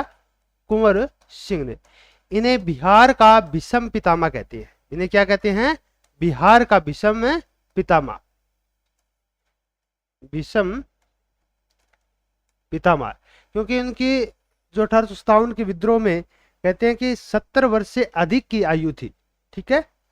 और उनकी मृत्यु के बाद, कुंवर सिंह की मृत्यु के बाद इनके छोटे भाई थे। इनके क्या थे? छोटे भाई थे अमर सिंह। इन्होंने 1857 के विद्रोह का नेतृत्व है वो संभाला था, ठीक है। किसने? कुंवर सिंह के छोटे भाई अमर सिंह। तो आंसर क्या हो जाएगा अपना? 4 नंबर ऑप्शन हो जाएगा। अगला है, निम्न वक्तव्यों पर विचार कीजिए। कथन दिया गया है और कारण दिया गया है। सबसे पहले अपने कारण पढ़ लेते हैं। सामाजिक धार्मिक आंदोलन के मूल में बुद्धिवाद, वैज्ञानिक दृष्टिकोण तथा अन्य ऐसे विचार थे जो आधुनिकता के आधार माने जाते हैं। ये बात ठीक है, क्योंकि भारत के सामाजिक और धार्मिक आंदोलन में जैसे अपने विवेकानंद है, दयानंद सरस्वती है, राजा राममोहन राय है, उनके जो वैज्ञानिक दृष्टिकोण और ऐसे विचार थे जो भारत को आधुनिकता के आधार माने जाते हैं, और 19वीं सदी के सामाजिक और धार्मिक आंदोलन के कारण भारत का आधुनिकरण हुआ। क्या सही है? कथन दोनों ही ठीक है। और क्या कथन का यह कारण ठीक है? तो कारण सही है, क्योंकि 19वीं सदी के सामाजिक और धार्मिक आंदोलन के कारण भारत का आधुनिकरण हुआ।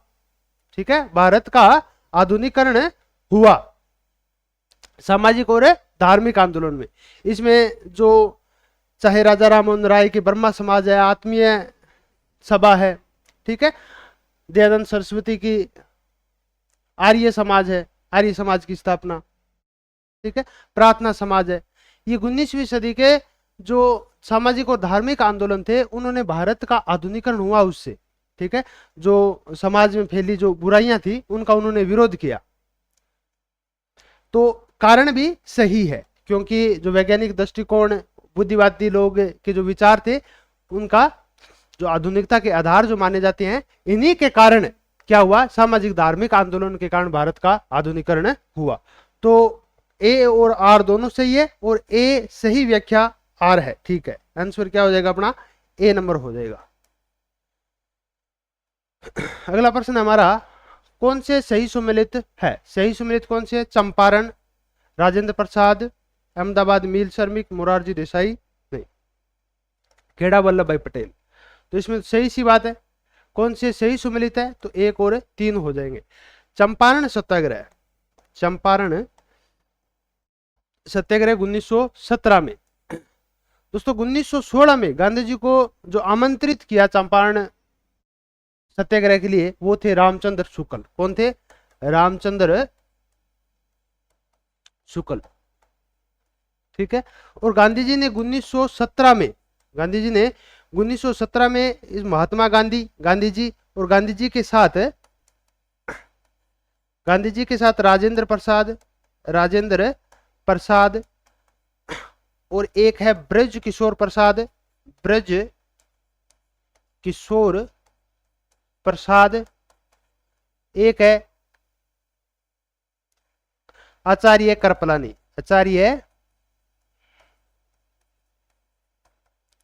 कृपलानी, ठीक है। इन्होंने सभी ने चंपारण में 1857 के विद्रोह का जो नेतृत्व है वो किया था। ठीक है, तो इसमें गांधी जी थे, राजेंद्र प्रसाद थे, ब्रज किशोर प्रसाद थे। तो चंपारण और खेड़ा सत्याग्रह है वह 1918 में गांधी जी के आग्रह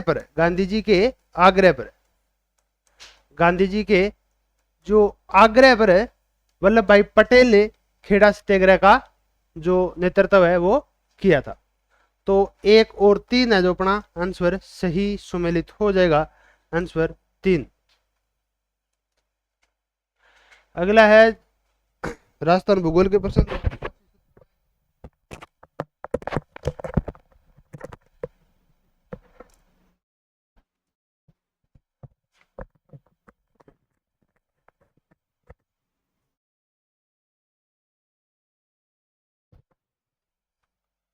हाँ जी, सभी को नमस्कार, राम राम, राधे राधे, जय श्री कृष्णा। तो मॉडल नंबर 12 के जो ज्योग्राफी के क्वेश्चन हैं वो देख लेते हैं। 40 नंबर क्वेश्चन की बात करें तो ये क्वेश्चन पूछा गया है अपना जो अंतर्राष्ट्रीय सीमा है, अंतर्राष्ट्रीय जो बाउंड्री है, इंटरनेशनल बाउंड्री, उसके बारे में ये क्वेश्चन है। और इसमें बात करें तो रेड क्लिफ रेखा की बात कर रहा है और राजस्थान के संदर्भ में ये क्वेश्चन पूछा गया है। बात करें ये जो रेड क्लिफ रेखा है ना, राजस्थान की कौन सी सीमा है? ये अंतरराष्ट्रीय सीमा है, अंतरराष्ट्रीय सीमा है ये। और अंतर्राष्ट्रीय सीमा आपको पता है किसी देश या राज्य की जो है दूसरे देश या राज्य के साथ सीमा जो होती है वो अंतर्राष्ट्रीय सीमा होती है। ये राजस्थान जो है पाकिस्तान के साथ सीमा बनाता है। किसके साथ? पाकिस्तान देश के साथ सीमा बनाता है। कितनी सीमा है? वो 1070 किलोमीटर है। ये शुरू कहाँ से होती है? ये श्री गंगानगर से शुरू होती है। श्री गंगानगर के जो है हिंदू मलकोट एक स्थान है, वहां से शुरू होकर बाकासर, सहायगढ़, बाड़मेर तक फैली हुई है। यहाँ पे हम जो है ऑप्शन दिए हुए ना उनको काटते चलो।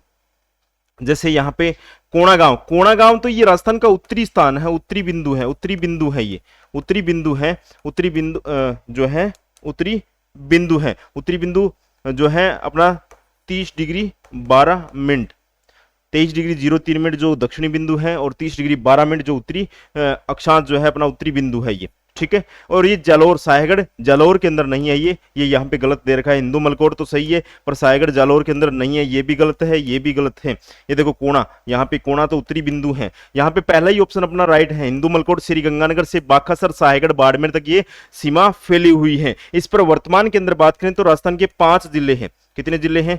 5 जिले हैं। 5 जिलों के अंदर हैं श्री गंगानगर है, बीकानेर है, जैसलमेर है, फलोदी है और बाड़मेर है। ये 5 जिले इसके ऊपर जो है स्थित हैं, और सबसे ज्यादा सीमा है जैसलमेर की है, न्यूनतम फलोदी की हो जाएगी। नेक्स्ट अगला क्वेश्चन है वो है अनास एराव सोम जिस नदी की सहायक नदी है। कौन सी? अनास एराव सोम जो है जाखम बोल ले, चाप बोल ले, हारण कह दे आपको, हारण है, एराव आ गया, सोम आ गया, अनास आ गया। ये किसकी सहायक नदियां हैं? ये सारी की सारी किसकी हैं? माही की सहायक नदियां हैं, माही नदी की सहायक नदियां हैं। किसकी हैं? माही नदी की। अब थोड़ा सा देख लेते हैं अपने माही नदी के बारे में। जो माही नदी है अपनी माही नदी की बात करें तो माही नदी है, इसका जो उद्गम होता है, उद्गम तो होता है कहां से? इसका उद्गम होता है वो होता है मेहंद झील से। मेहंद झील एमपी से इसका उद्गम होता है, एमपी से उद्गम होता है।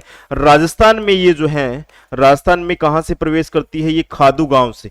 खादू गांव कहां पर है? ये खादू गांव ये बांसवाड़ा में है, वहां से ये राजस्थान में प्रवेश करती है। और ये जो माही नदी है ना, एक त्रिवेणी संगम बनाती है। क्या बनाती है? एक त्रिवेणी संगम बनाती है, जो कि फेमस है, जहां से क्वेश्चन बनता है। त्रिवेणी संगम बनाती है। कौन कौन सी त्रिवेणी? से आप समझ सकते हो सीधा ही, 3 वेणियों का संगम, यानी 3 नदियों का संगम। सोम माही जाखम, माही के अंदर है, माही जो नदी है उसके अंदर है सोम नदी है मिलती है, और जाखम नदी मिलती है, जाखम नदी मिलती है। ये सोम माही जाखम है, ये नदियां मिलती हैं तो एक संगम बन जाता है। कौन सा? त्रिवेणी संगम है, जिसे हम बोलते हैं क्या? बिणेश्वर धाम कहते हैं। बिणेश्वर धाम इसे कहते हैं। इसे बोलते हैं आदिवासियों का कुंभ। इसी को बोलते हैं क्या? आदिवासियों का कुंभ। इसे कहते हैं आदिवासियों का कुंभ।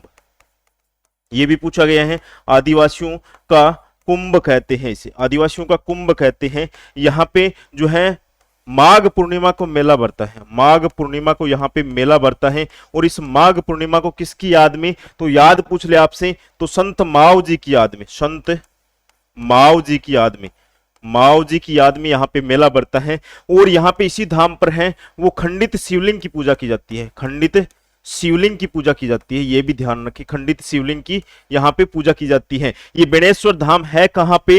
तो ये जो है नवाटापुरा डूंगरपुर के अंदर है, नवाटापुरा डूंगरपुर के अंदर है। ये भी ध्यान रखें, डूंगरपुर के अंदर है, ध्यान रखें। ये सारे फैक्ट हैं, आज तक पूछे गए हैं एग्जाम में, तो ध्यान रखें, ठीक है।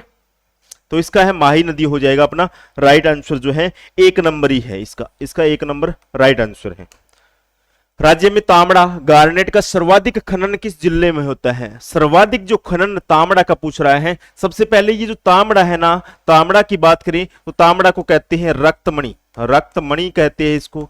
इसी को बोलते हैं, इसका उपनाम है गार्नेट है, गार्नेट है। इसी को बोलते हैं फिरोजा भी कहते हैं इसी को, ठीक है। ये इसके उपनाम है। तांबड़ा की बात करें तो तांबड़ा में राजस्थान का एकाधिकार है, राजस्थान का एकाधिकार है, केवल राजस्थान के अंदर ही निकलता है, ये एकाधिकार है। और ये जो तांबड़ा है ना, तांबड़ा निकलता है सर्वाधिक कहां पर? टोंक में निकाला जाता है। और टोंक में भी कहां पर?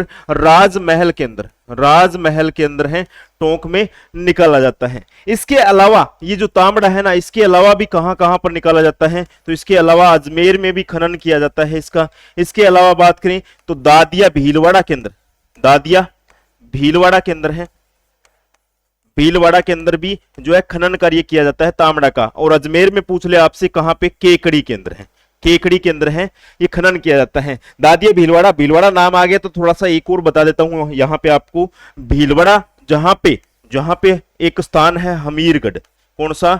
हमीरगढ़। करंट का क्वेश्चन है हमीरगढ़, जहां पर राजस्थान का 2nd फ्लाइंग स्कूल खोला गया है।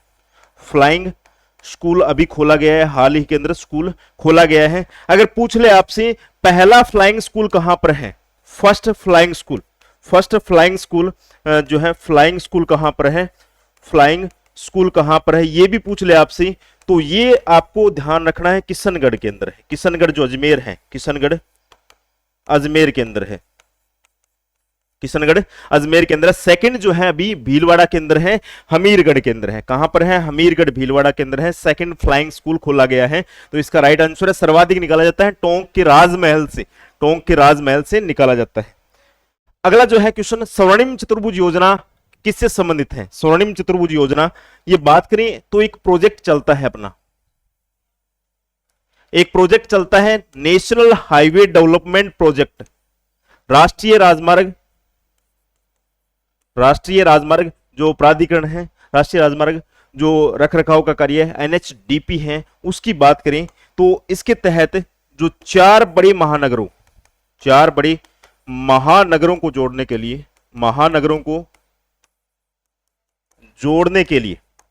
जोड़ने के लिए है, ये स्वर्णिम चतुर्भुज योजना लाई गई है। स्वर्णिम चतुर्भुज योजना है, चतुर्भुज योजना जो है शुरू की गई है। अब बात करें इस स्वर्णिम चतुर्भुज योजना के अंदर है, चार बड़े महानगर जुड़ेंगे, चार तो बड़े महानगर जुड़ेंगे, उसमें तीन जो है NH नेशनल हाईवे का यूज किया गया है, 3 नेशनल हाईवे का इसके अंदर यूज किया गया है। कौन कौन से हैं बात कर लेते हैं। पहला है दिल्ली है, दूसरा है चेन्नई है, दिल्ली चेन्नई है, इधर कोलकाता है और इधर है मुंबई है। इनको जोड़ा गया है, इस स्वर्णिम चतुर्भुज योजना के तहत जोड़ा गया है। और बात की जाए यहाँ पे कौन कौन से जो NH यूज किए गए हैं इनको जोड़ने के लिए हैं, तो इनको जोड़ने के लिए सबसे पहले बात करें तो यहाँ पे NH48 है, NH48, यहाँ पर भी NH48 है, ठीक है, यहाँ पर NH19 है, यहाँ पे NH जो है 16 है, NH16 है। ये चार जो बड़े महानगर है वो 3 राष्ट्रीय राजमार्गों से जुड़े हुए हैं। ध्यान रखें, यहाँ पे पूछ लिया जाए राजस्थान के कितने जिले जुड़े हुए हैं, तो राजस्थान के इस प्रोजेक्ट के तहत है, इस योजना के तहत 7 जिले जुड़े हुए हैं। ध्यान रखें 7 जिले हैं, 7 जिले हैं। राष्ट्रीय जो अपनी राजधानी है वो भी इसके अंदर जुड़ी हुई है, जयपुर से होकर गुजरता है ये, ठीक है। तो ये किससे संबंधित है, राष्ट्रीय राजमार्ग विकास से संबंधित है, जो NHDP है उसकी बात कर रहा है ये। अगला और last question, Rajasthan state chemical works की 3 इकाइयां कहां पर हैं, 3 इकाइयां की बात कर रहा है, कहां पर है ये ध्यान रखें, डीडवाना के अंदर है, डीडवाना के अंदर है। डीडवाना जो खारे पानी की झील है वहीं पर है। ये 3 कारखाने, पहला कारखाना 1960 के अंदर स्थापित किया गया, दूसरा कारखाना 1964 के अंदर स्थापित किया गया और तीसरा है 1966 के अंदर स्थापित किया गया। ये 3 बड़े जो यहाँ पे स्टेट केमिकल वर्क्स जो कारखाने हैं, 3 इकाइयां यहाँ पे स्थापित की जा चुकी हैं डीडवाना कुचामन के अंदर। अब इसके बाद में आपके हैं, इसका राइट जो है डीडवाना हो जाएगा, जो कि डीडवाना कुचामन के अंदर ये जो झील है खारे पानी की, और यहाँ का जो नमक है सोडियम क्लोराइड जो यहाँ से निकलता है वो खाने योग्य नहीं है। ध्यान रखिए खाने योग्य नहीं है, ये अलग अलग जो चमड़ा उद्योग है या फिर कागज उद्योग में काम में लिया जाता है। नेक्स्ट है, अगले आपके रीजनिंग के क्वेश्चन है, रीजनिंग वाले सर आपको करवाएंगे।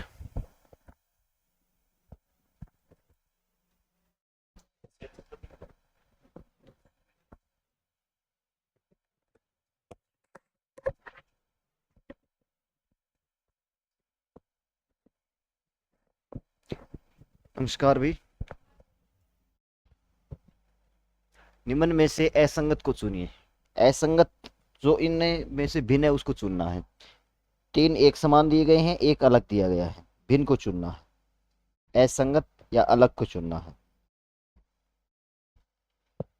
निम्न में से असंगत को चुनिए। गुलाब, नारियल, कमल, गेंदा। गुलाब, नारियल, कमल, गेंदा। अब बात करें गुलाब, कमल और गेंदा। गुलाब, कमल और गेंदा ये सारे के सारे क्या है, फूल है। लेकिन नारियल क्या है, फूल नहीं है, ये एक फल है। तो ये इनसे अलग हो जाएगा। 2 नंबर ऑप्शन इसका राइट आंसर होगा। 2 नंबर ऑप्शन इसका राइट आंसर होगा, ठीक है। चलिए नेक्स्ट, अगला क्वेश्चन। श्रृंखला को पूरी कीजिए। श्रृंखला को क्या करना है, पूरी करना है। गणितीय श्रृंखला दी गई है 87, फिर उसके बाद में दिया गया है 81, फिर 75, 69, 63 और यहां पे आपको क्वेश्चन मार्क्स दिया गया है, फिर उसके बाद में 51। इस श्रृंखला को पूरा करना है। देखिए 81 और इनके बीच में 87 और 81 के बीच में अंतर देखे तो 6 का आ रहा है, तो ये -6 हो रहा है, इसमें से 6 कम हो रहा है। 81 और 75 के बीच में डिफरेंट देखे तो इसमें भी कितने का आ रहा है, -6 का आ रहा है। और 75 और इसके बीच में देखे तो ये भी -6 का आ रहा है। इसमें और इसमें अंतर देखे तो भी कितने का आ रहा है, -6 का। तो आगे भी क्या आएगा, -6 आएगा। 63 -6, 63 में से 6 घटाएंगे तो ये बचेगा 57। तो यहां पे फिर क्या आएगा, 57 आएगा, 57। फिर आगे देखे अपने 57 में से अगर अपने 6 घटाते हैं, ये -6, ये भी क्या हो जाएगा, -6, -6 करेंगे तो कितना आ रहा है, 51 आ रहा है। तो यहाँ पे क्वेश्चन मार्क्स की जगह क्या आएगा, 57। 3 नंबर ऑप्शन इसका राइट आंसर होगा। क्वेश्चन मार्क्स की जगह क्या आएगा, श्रृंखला को पूरा करना था, तो सभी में 6 का अंतर चल रहा है, बिल्कुल सिंपल सी श्रृंखला है, ठीक है। चलिए नेक्स्ट, ए बी का पिता है, ए है वो बी का क्या है, पिता है। बी सी का भाई है, बी है वो सी का भाई है। डी सी की मां है, डी ए से किस प्रकार संबंधित है, मां, पत्नी, बहन, चचेरा, मौसेरा, फुफेरा, बहन, ठीक है। तो ए बी का पिता है, ए है वो बी का किसका, बी का पिता, कौन, ए पिता है किसका, बी का। तो बी का अभी तक अपने लिंग नहीं बता सकते, ठीक है भाई। बी का क्या है, ये पिता है और ये इसका पुत्र या पुत्री हो सकता है। बी सी का भाई है, किसका भाई है, सी का भाई है। तो ये फिर बी भाई हो गया, इनका लिंग पता चल गया अपने को, प्लस सी का भाई है, इसका अभी तक अपने को नहीं पता है। डी सी की मां है, डी है वो सी की मां है, डी है वो सी की क्या है, मां है। तो ये फिर इसकी मां हो गई, इसकी भी क्या होगी, मां होगी। इन दोनों की क्या हो जाएगी, मां हो जाएगी, क्योंकि ये इसका भाई है। तो ये प्लस माइनस, ठीक है। डी सी की मां है और ये इसका क्या है, पिता है। तो इसका भी क्या होगा, पिता होगा। इसका भी ये क्या हो जाएगा, पिता होगा। ये इसका भी क्या होगा, पिता ही होगा। तो फिर ये इनकी मां है और ये इनका पिता है, तो ये फिर इसकी क्या हो जाएगी, पत्नी होगी। क्या होगी, पत्नी होगी। और ये इसका क्या होगा, पति होगा। तो डी क्या पूछ रहा है, डी ए से किस प्रकार संबंधित है, डी ए की क्या है, पत्नी है। क्या है, पत्नी है। तो इसका 2 नंबर ऑप्शन राइट आंसर होगा। ये इसकी क्या हो जाएगी, पत्नी होगी। नेक्स्ट अगला क्वेश्चन है, निम्न चित्रों में एक ही पासे की 3 विभिन्न स्थितियां दिखाई गई है। 3 विभिन्न पासे की स्थितियां दिखाई गई हैं। लाल पृष्ठ के विपरीत कौन सा रंग होगा, लाल पृष्ठ के विपरीत कौन सा रंग होगा। लाल किस में है, इसमें है। तो फिर अपने क्या करते हैं, ये पहला पासा, दूसरा पासा और ये तीसरा पासा। पहले दूसरे, अपने पहला दूसरा उठा सकते हैं, दूसरा तीसरा उठा सकते हैं, पहले तीसरे से कर सकते हैं, ठीक है।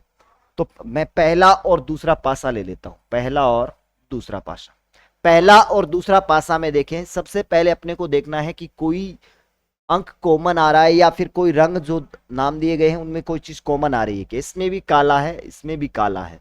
काला काला सभी में, दोनों में क्या है, कॉमन है। और कॉमन देखने के बाद आपको ये देखना है कि समान सतह पे है क्या। कॉमन देखने के बाद आपको देखना है समान सतह पे है क्या। नहीं, ये समान सतह पे नहीं है, ये तो इसके ऊपर है और ये इसकी साइड में है, समान सतह पर नहीं है। समान सतह पे नहीं है तो इसको किस दिशा में घुमाना है, घड़ी की दिशा में घुमाना है। और घड़ी इस दिशा में इस तरीके से घूमती है, ये आ जाएगा, फिर उसके बाद में ये आ जाएगा, इसी तरीके से इसके बाद में ये आ जाएगा और इसके बाद में ये आ जाएगा। काला, काला के बाद में अपने इसको क्रम से लिख लेते हैं, काला, काला के बाद में बिल्कुल सिंपल सा है। काला के बाद में क्या दे रखा है, पीला। 2 नंबर पासे पे बात करें अपने, सॉरी 1 नंबर पासे पे, काला, काला के बाद में पीला, पीला के बाद में सफेद। उसी तरीके से घड़ी की दिशा में उसका लिखो, काला, काला के बाद में क्या दे रखा है, काला के बाद में लाल, काला के बाद में क्या है, लाल। और लाल के बाद में क्या है, घड़ी की दिशा में आगे घुमाए, लाल, लाल के बाद में क्या है, हरा। तो फिर इसका मतलब ये हो गया कि सफेद हरा के विपरीत है, या हरा सफेद के विपरीत है, पीला लाल के विपरीत है, और काला है वो कौन सा रंग बच गया इन सभी में, इन सभी में कोई अलग रंग है तो वो भूरा है। तो ये फिर किसके विपरीत हो जाएगा, भूरा के विपरीत हो जाएगा। अपने से पूछा है वो किसके विपरीत पूछा है, लाल के विपरीत पूछा है, और लाल के विपरीत क्या है, पीला। लाल के विपरीत क्या हो जाएगा, पीला। 3 नंबर ऑप्शन हो जाएगा, लाल के विपरीत पीला।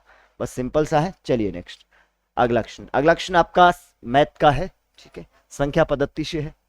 यदि 125 की घात x बराबर 3125 हो तो x का मान क्या होगा, x का मान क्या होगा, x का मान ज्ञात करना है। x उसके ऊपर क्या लगा हुआ है, घात है, तो इनके आधार बराबर करने होंगे अपने को। 125 की पावर क्या है, x बराबर दे रखा है अपने को 3125। 125 को मैं क्या लिख सकता हूं, 125 है, इसको मैं लिख सकता हूं 5 गुना 5 गुना 5, 5 5 या 25, 25 5 125, यानी मैं इसको लिख सकता हूं 5 की पावर 3, ठीक है। और 3125 को क्या लिख सकता हूं मैं, 5 5 या 25, 25 5 125, 125 को 5 से करेंगे 625, और 625 को 5 से करेंगे तो 3125, यानी 5 घात बन गया, 5 की घात 5। इनको ये लिख सकते हैं। तो मैं इसको तो लिख सकता हूं 5 की पावर 3, तो ये 5 की पावर 3x बराबर 5 की पावर 5। आधार बराबर है, आधार बराबर है तो घात भी बराबर होंगे। आधार बराबर है तो घात भी बराबर होंगे, घात भी बराबर होंगे।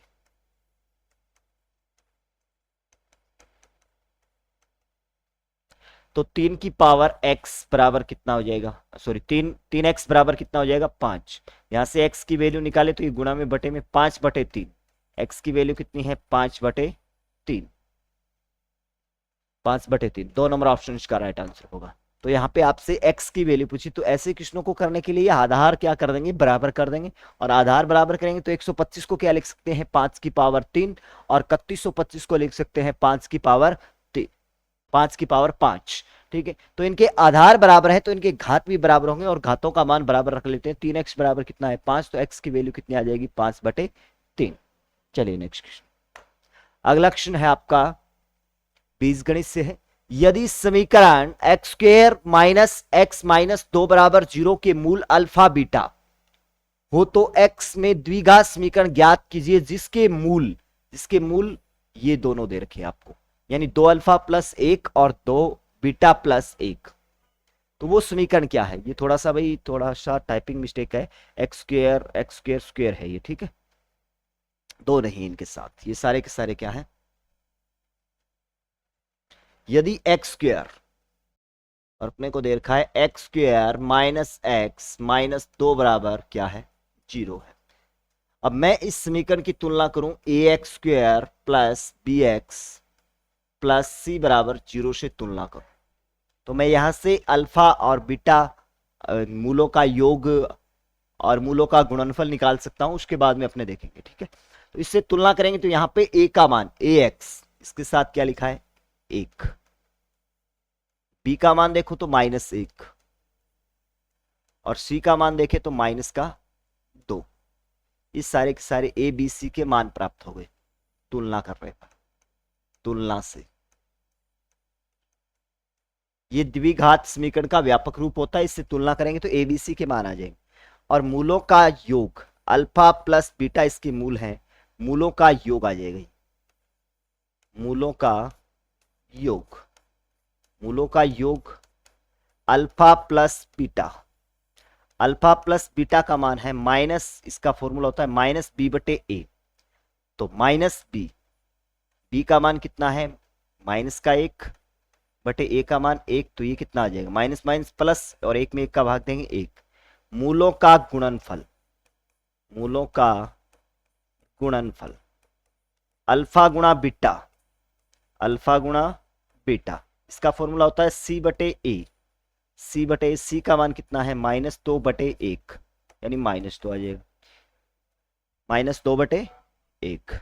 अब अपने से जो पूछा है वो ये पूछा है जिसके मूल, उस समीकरण के मूल क्या है, ये है। तो इन मूलों का अपने योगफल देखेंगे तो 2 अल्फा प्लस 1 और प्लस मूलों का योग, मूलों का योग 2 अल्फा प्लस 1 और 2 बीटा प्लस 1, 2 अल्फा प्लस 1 और 2 बीटा प्लस 1। तो 2 अल्फा 2 बीटा, इसमें से मैं 2 बाहर कॉमन निकाल लेता हूं, अल्फा प्लस बीटा, और 1 और 1 2 हो जाएगा। अब इससे मैं इसका मान रखूं अपने पास, अल्फा प्लस बीटा का मान पता है, अल्फा प्लस बीटा का मान कितना है 1 है, तो यहां पे मैं 1 रखूंगा, 2 एकम 2, 2 2 कितना हो जाएगा 4।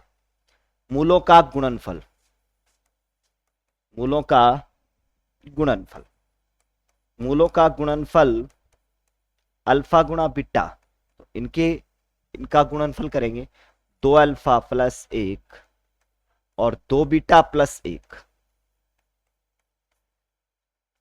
2 दूआ 4, पहले इसका गुणा कर देते हैं, 2 बीटा का पूरी समीकरण से गुणा करेंगे तो 2 दूआ 4, 4 अल्फा बीटा, प्लस फिर मैं इसका 2 बीटा का 1 से करूंगा तो 2 बीटा, और फिर ये आ जाएगा 2, फिर अपने 1 से करेंगे तो 2 अल्फा और 1 एकम 1।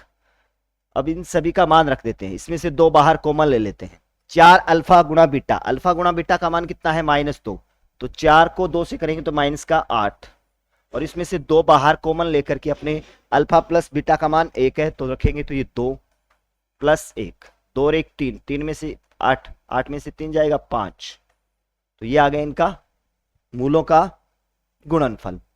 और द्विघात समीकरण का जो व्यापक रूप होता है, द्विघात समीकरण,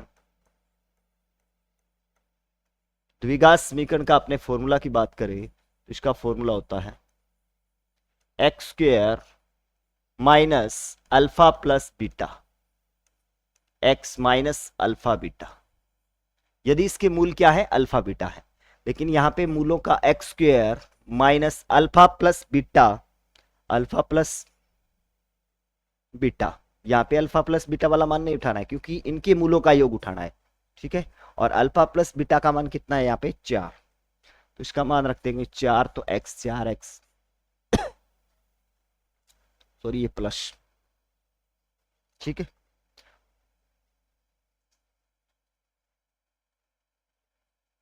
x² x और ये कितना है माइनस का 5, इसका मान है -5, तो माइनस का 5, ये बन जाएगी द्विघात समीकरण, ये होगी द्विघात समीकरण जिसके मूल क्या है, और ये आपकी द्विघात समीकरण आ जाएगी। ऐसा अपने पास कोई ऑप्शन है तो देखते हैं अपने, ऐसा कोई ऑप्शन है x², ये x² है, ठीक है। अभी x² प्लस 5x माइनस 4, ये तो नहीं है, x² minus 4x minus 5, B number option होगा इसका राइट आंसर।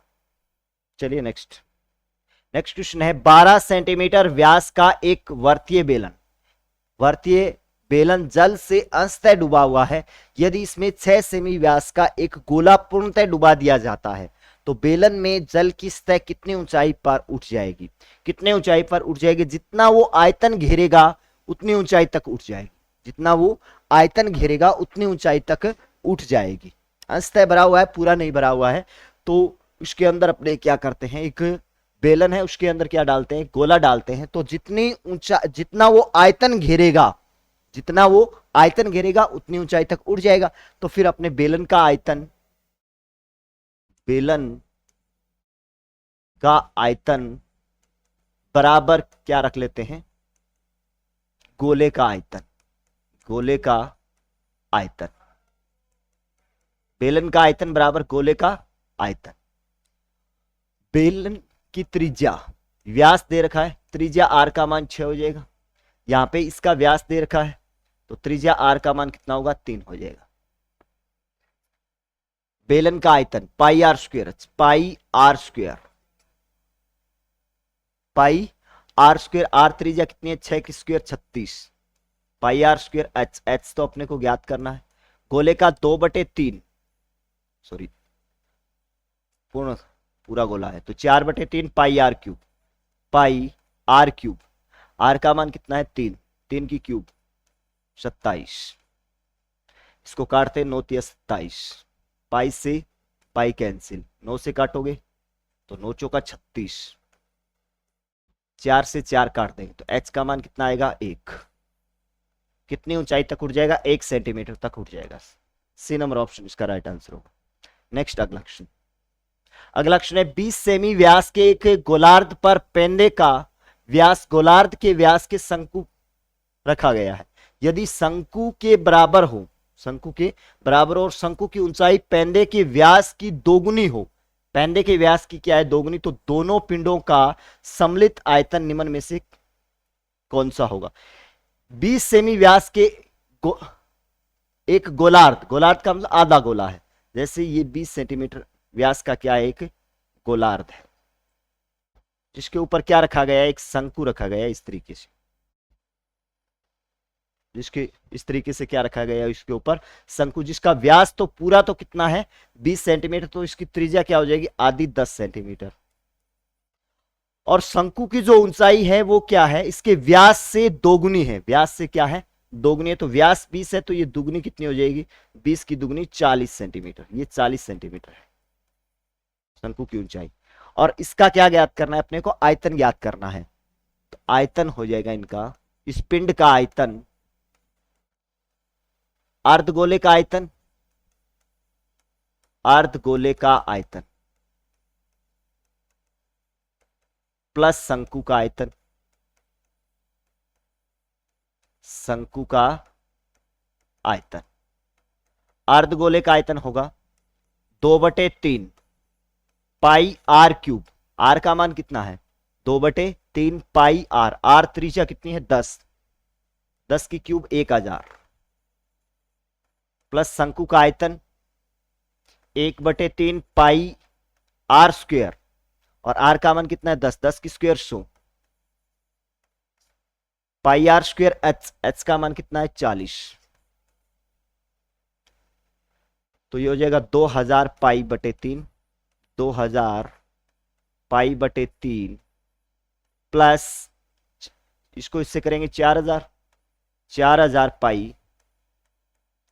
पाई/3, 4 और 2 6, 6000 पाई, 6000 पाई/3, 3 से इसको काटेंगे तो 2000, 2000 पाई सेंटीमीटर क्यूब, 2000 पाई सेंटीमीटर क्यूब या घन सेंटीमीटर, तो 200 घन सेमी नहीं होगा 2000, बी नंबर ऑप्शन इसका राइट आंसर होगा, बी नंबर ऑप्शन इसका क्या हो जाएगा राइट आंसर हो जाएगा।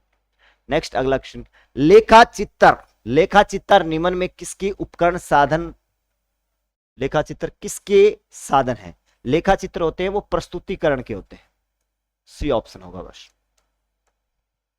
नेक्स्ट, 40 संख्याओं का माध्य 38 है, 40 संख्या उनका माध्य कितना है 38।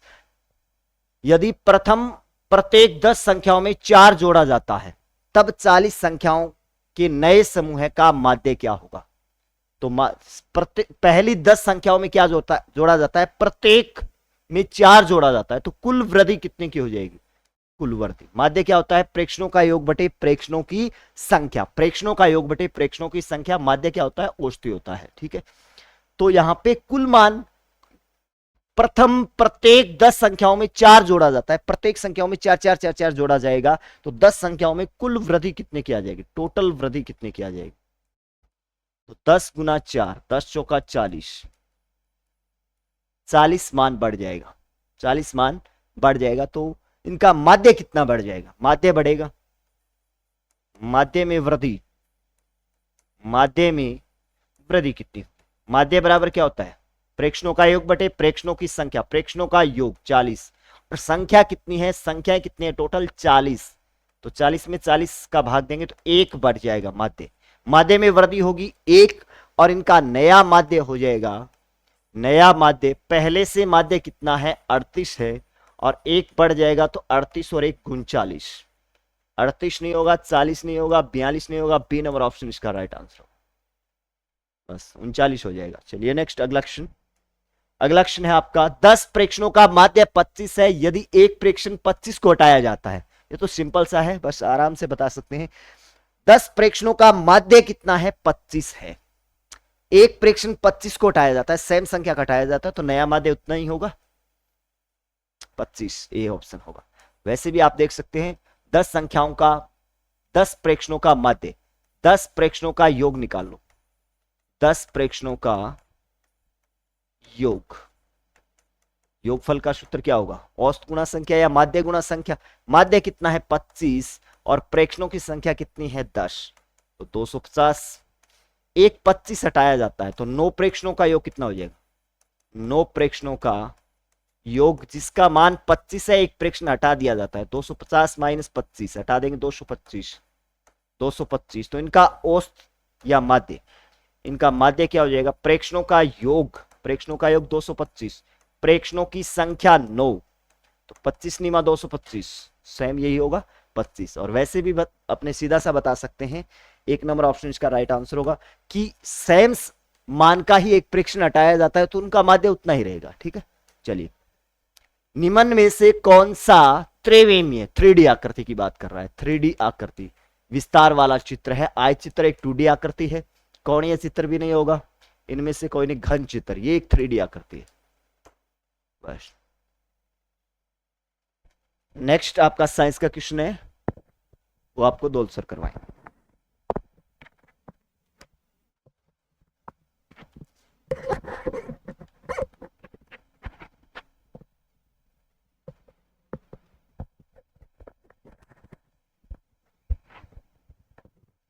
नमस्कार, सभी का स्वागत, अभिनंदन, वंदे मातरम सभी को। साइंस के क्वेश्चन स्टार्ट करने जा रहे हैं। 12वां मॉडल पेपर है आज अपना वीडियो सॉल्यूशन के साथ। साइंस का प्रश्न है, बाह्य स्थानीय संरक्षण में सम्मिलित है। देखिए, संरक्षण की दो विधियां होती है। अगर हम संरक्षण की बात करें तो संरक्षण की दो विधियां हैं, इन सिटू और एक होता है एक्स सिटू। इन सिटू होता है, इसको बोलते हैं स्वस्थानी, और एक्स सिटू होता है, उसको हम बोलते हैं बहिस्थानी। बहिस्थानी कहते हैं या बाह्यस्थानी। ये होता है, ये प्राकृतिक आवास में होता है, और ये होता है बाहरी स्थान पर। प्राकृतिक आवास का जो बाहर स्थान होता है, उस स्थान पर क्या होता है? अपने एक्स सिटू होता है। इसके अगर एग्जाम्पल की बात करें तो जैसे पवित्र उपवन है,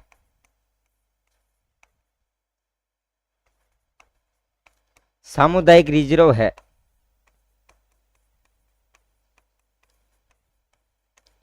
ना। इसके अलावा अपने जैव विविधता हॉटस्पॉट,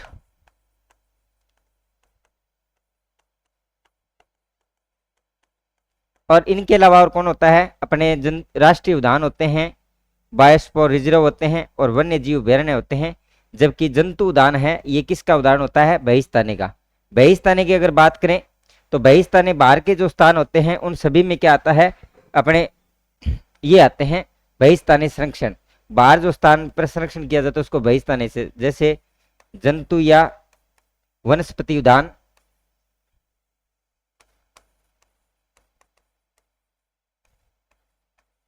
ये किस में आते हैं? अपना जैसे बीज बैंक है।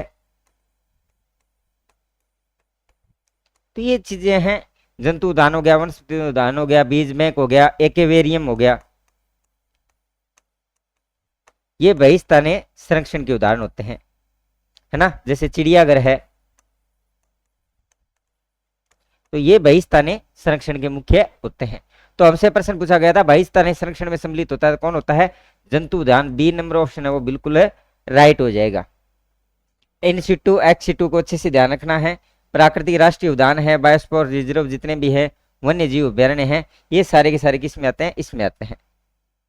चलिए नेक्स्ट क्वेश्चन देखिएगा, कोई कण स्वतंत्रता पूर्वक गतिमान है तब इसकी, यानी कि मान लीजिए कोई ये कण है और ये स्वतंत्रता पूर्वक है, यानी बिना किसी बारी यानी निर्वात की बात करें, स्वतंत्रता पूर्वक गिरा है, किसी प्रकार का कोई इस पर बारी बल या कार्य नहीं कर रहा होता है, उस समय ध्यान करना।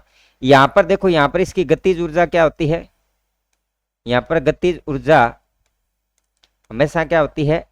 शून्य होती है, और ये धीरे धीरे क्या कर रहा है, गति कर रहा है। इसका मतलब हुआ कि यहाँ पर इसकी गतिज ऊर्जा बढ़ती है। गतिज ऊर्जा क्या होती है, बढ़ती है। अगर एक स्थान पर स्थिर है, यदि स्थान पर किसी स्थान पर यदि स्थिर होता तो उस स्थिर के अंदर कौन सी ऊर्जा होती है, स्थिर ऊर्जा। एक स्थान पर यदि स्थिर है तो उसमें अंदर कौन सी ऊर्जा होती है, अपनी स्थिर ऊर्जा, स्थिर ऊर्जा होती है। जबकि ये क्या कर रहा है, स्वतंत्रता पूर्वक क्या कर रहा है, गति कर रहा है, इसलिए इसके अंदर गतिज ऊर्जा है, उसका मान क्या हो जाता है, बढ़ जाता है। यानी कि गतिज ऊर्जा सदैव शून्य से हमेशा क्या होगी, अधिक होगी। यहाँ पर अगर शून्य है गतिज ऊर्जा, तो गतिज ऊर्जा जब गति करेगा तो वहां गतिज ऊर्जा शून्य नहीं होगी, शून्य से क्या होगी, ज्यादा होगी। तो एक नंबर ऑप्शन है वो बिल्कुल राइट हो जाएगा, एक नंबर ऑप्शन। दूसरा, स्थित ऊर्जा शून्य से अधिक और गतिज ऊर्जा शून्य से कम, स्थित ऊर्जा शून्य से कम और गतिज ऊर्जा शून्य से अधिक, स्थित ऊर्जा शून्य और गतिज ऊर्जा शून्य से कम, ये तीनों ही ऑप्शन क्या हो जाएंगे, अपने गलत हो जाएंगे। चलिए नेक्स्ट क्वेश्चन देखिए। समस्थानिक होते हैं किसी एक तत्व के परमाणु जिनका, देखना जैसे एक तो होता है अपने समस्थानिक, एक होते हैं समबारिक। ये दोनों अच्छे से याद रखना है। समस्थानिक, समस्थानिक का मतलब है जैसे ये एक्स जेड एक्स ए से लिख रहा हूं मैं, यानी कि जितने भी ये होते हैं परमाणु क्रमांक, इसको हम बोलते हैं परमाणु क्रमांक, और ये होता है परमाणु भार। ये हमारा क्या है, कोई तत्व है, ये क्या होता है, तत्व होता है। देखिए जब नीचे की संख्या यानी कि जड़ है, जड़ समान है तो समस्थानिक होगा, यदि ए समान है तो समबारिक होगा। यहां पर क्या है, जड़ क्या है, समान है, और ए क्या है, अलग अलग। और यहां पर क्या होता है, ए क्या होता है, समान होता है, जबकि जड़ क्या होता है, अलग अलग। कहने का तात्पर्य है कि जब परमाणु भार यानी परमाणु क्रमांक तो क्या हो, समान हो, और परमाणु भार क्या हो, अलग अलग हो, तो उनको हम बोलते हैं समस्थानिक। यदि जब परमाणु भार समान होता है तो उसको, और जिनका परमाणु क्रमांक अलग अलग होता है उनको हम क्या बोलते हैं, समबारिक बोलते हैं।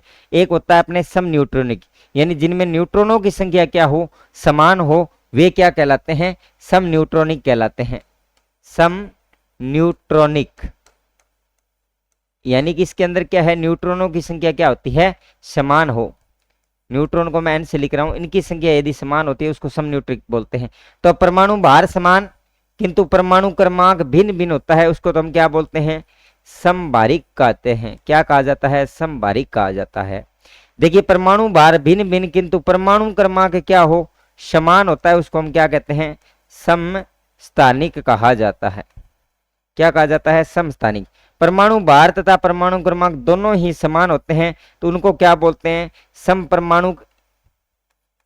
यदि परमाणु क्रमांक समान है तो उसको समपरमाणु, और परमाणु भार समान है तो उसको समपरमाणु भारिक। उपरोक्त में से कोई नहीं। तो अपना राइट आंसर क्या होगा, बी नंबर ऑप्शन है वो बिल्कुल राइट हो जाएगा। तो सम न्यूट्रॉन, न्यूट्रॉनों की संख्या समान है तो सम न्यूट्रॉनिक, परमाणु क्रमांक समान है तो समपरमाणुक, है ना। तो बी नंबर ऑप्शन हो जाएगा राइट। तो अच्छे से ध्यान रखना है समबारिक और समस्थानिक के बारे में, ठीक है। तो बी नंबर ऑप्शन हो जाएगा। नेक्स्ट क्वेश्चन देखिएगा। निम्नलिखित रासायनिक अभिक्रिया में, देखिए एक अभिक्रिया दे रखी है, क्या दे रखा है, 2Fe2O3, इसकी क्रिया करवाइए 3CO से, और क्या बन रहा है, इससे बन रहा है अपने 2Fe प्लस में 3CO2।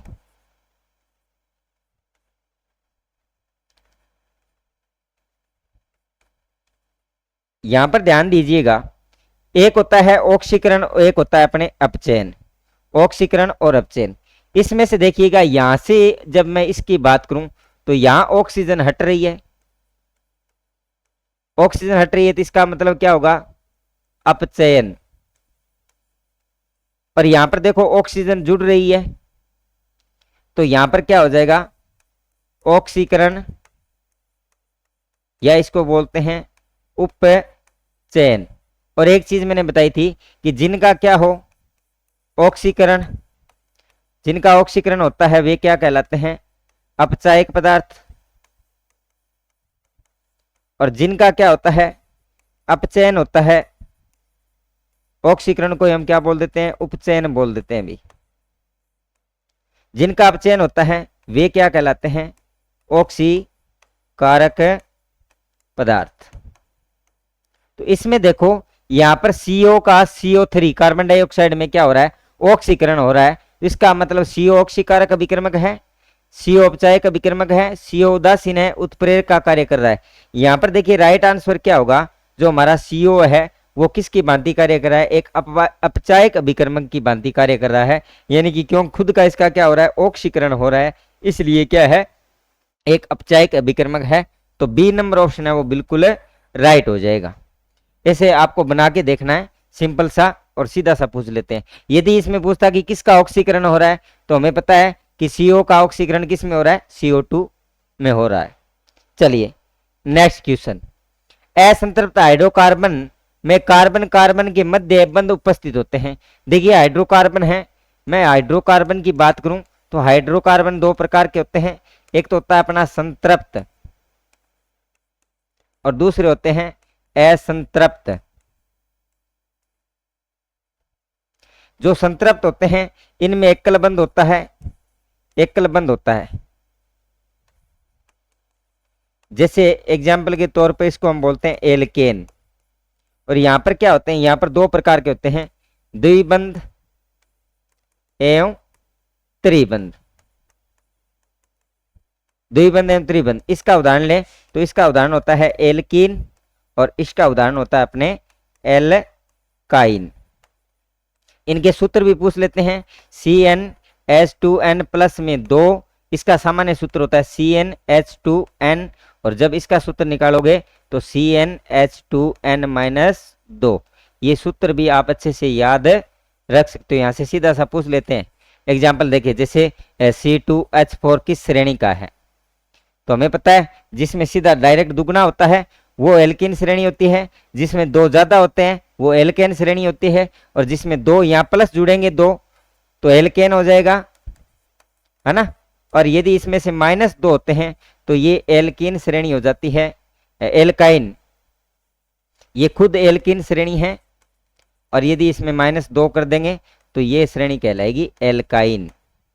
तो ये सामान्य सूत्र एक ही होता है, CnH2n को याद रखना है, इससे हम पहचान कर सकते हैं। तो असंतृप्त हाइड्रोकार्बन में जो ये कार्बन और कार्बन के बीच में है, या तो आपका क्या होता है डबल बॉन्ड, या कार्बन और कार्बन के बीच में क्या होता है ट्रिपल बॉन्ड, यानी डबल बॉन्ड और ट्रिपल बॉन्ड दोनों उपस्थित होते हैं। तो डी नंबर ऑप्शन है वो अपना बिल्कुल राइट हो जाएगा।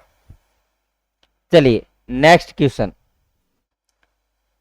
ये है अपने मनोविज्ञान से संबंधित सारे क्वेश्चन। देखिए शैक्षिक मनोविज्ञान किसी व्यक्ति के जन्म से लेकर वृद्धावस्था तक सीखने के अनुभवों का वर्णन और क्या करता है व्याख्या करता है। ये काफी बार परिभाषा पूछी गई है, देखना जन्म से लेकर वृद्धावस्था तक और सीखने के अनुभवों का वर्णन, ये परिभाषा किसकी है क्रो एंड क्रोमोदे की है। तो बी नंबर ऑप्शन हो जाएगा। सीखना और सिखाने की प्रक्रिया है तो किसका हो जाएगा अपने स्किनर का, है ना। पील महोदय ने शिक्षा मनोविज्ञान के लिए और क्राउडर महोदय ने भी शिक्षा मनोविज्ञान पर क्या है अच्छा कार्य किया था। तो बी नंबर ऑप्शन अपना राइट हो जाएगा। नेक्स्ट, एक शिक्षक को अपने विद्यार्थियों की क्षमताओं को समझने का प्रयास करना चाहिए। निम्नलिखित में से कौन सा क्षेत्र इस उद्देश्य के साथ संबंध है। देखो एक शिक्षक है और एक विद्यार्थी है, दोनों को क्षमताओं का समझने का मतलब यानी उसके आकलन करना है। तो ये कौन देता है, ये कार्य करती है अपनी शिक्षा मनोविज्ञान। ये कार्य अपने कौन करता है शिक्षा मनोविज्ञान।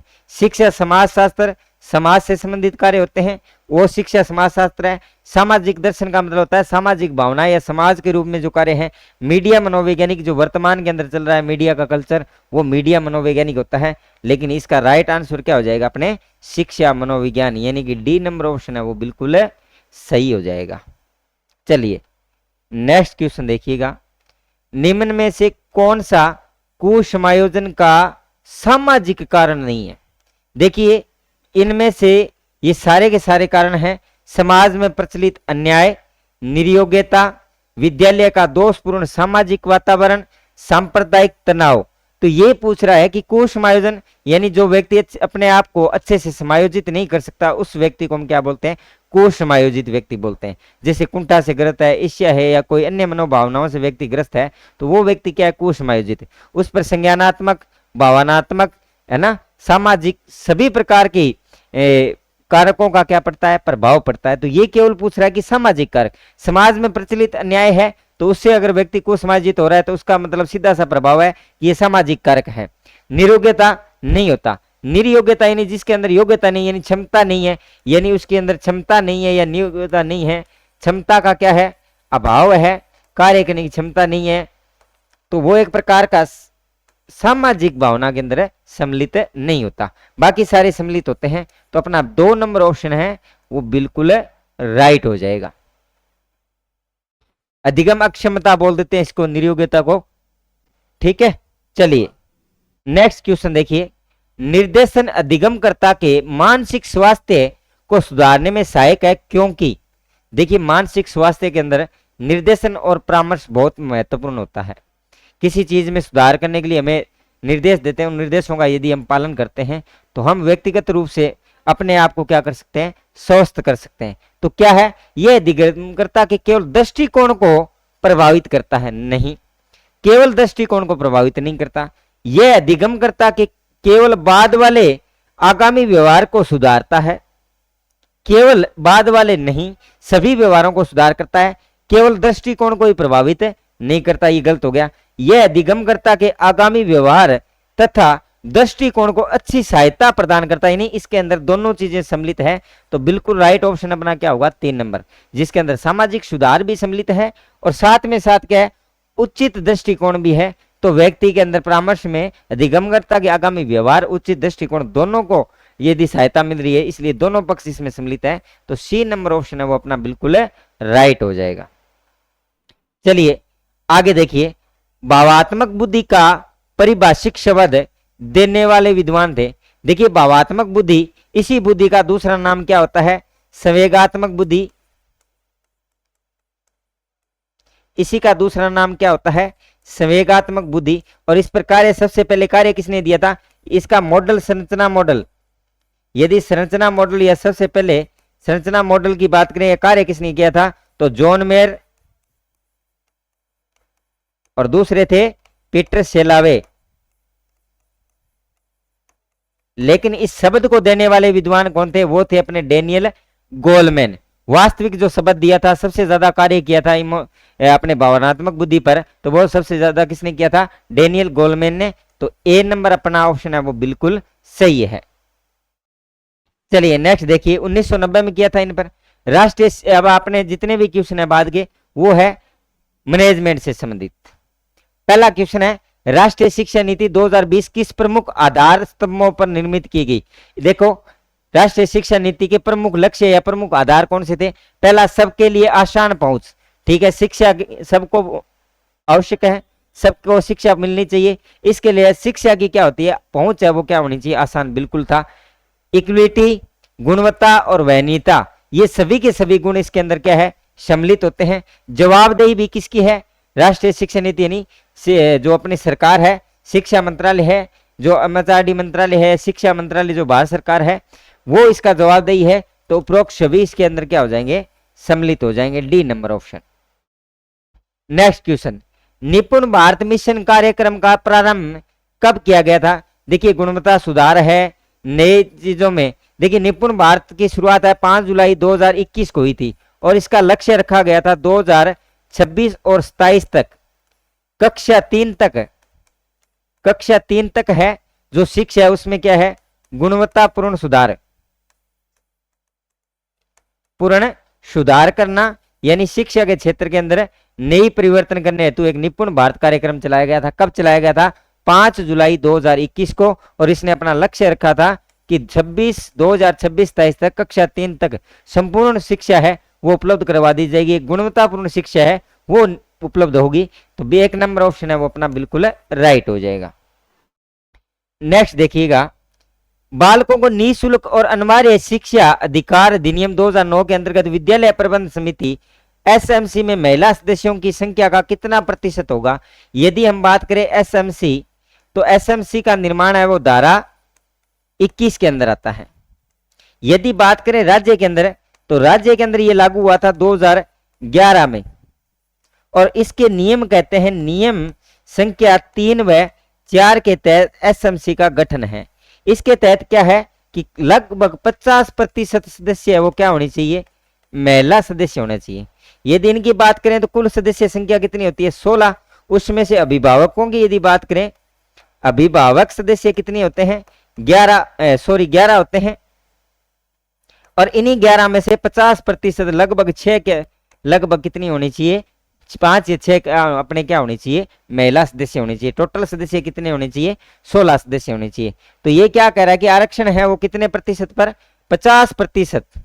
कितने प्रतिशत, 50% होना चाहिए। तो बी नंबर ऑप्शन राइट हो जाएगा।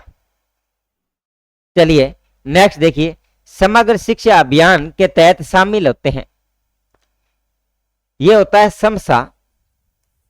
समग्र शिक्षा अभियान 2018-19 से लागू है।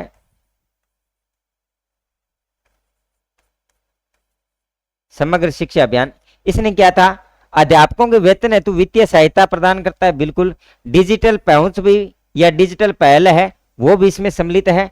प्राथमिक और व्यावसायिक शिक्षा भी इसके अंदर सम्मिलित है। तो समग्र शिक्षा अभियान के अंदर ये सारी चीजें सम्मिलित है, तो अपना डी नंबर ऑप्शन राइट हो जाएगा। नेक्स्ट क्वेश्चन देखिए, एबीएल कक्षा कक्ष का संबंध है। ABL early based learning, early based learning, ये देखिए एक प्रकार का क्या होता है, गतिविधि आधारित कार्यक्रम होता है, जैसे खेल है, मनोरंजन है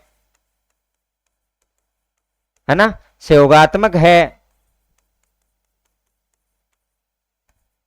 जैसे भावनाओं, विभिन्न प्रकार की भावनाओं युक्त है। एक प्रकार का क्या होता है, विभिन्न प्रकार की अलग अलग गतिविधियों के माध्यम से जो कार्यक्रम होते हैं, तो एक प्रकार का क्या गतिविधि आधारित कार्यक्रम है। तो बी नंबर ऑप्शन बिल्कुल राइट हो जाएगा। नेक्स्ट देखिए, स्क्वाइट का पूरा नाम क्या है।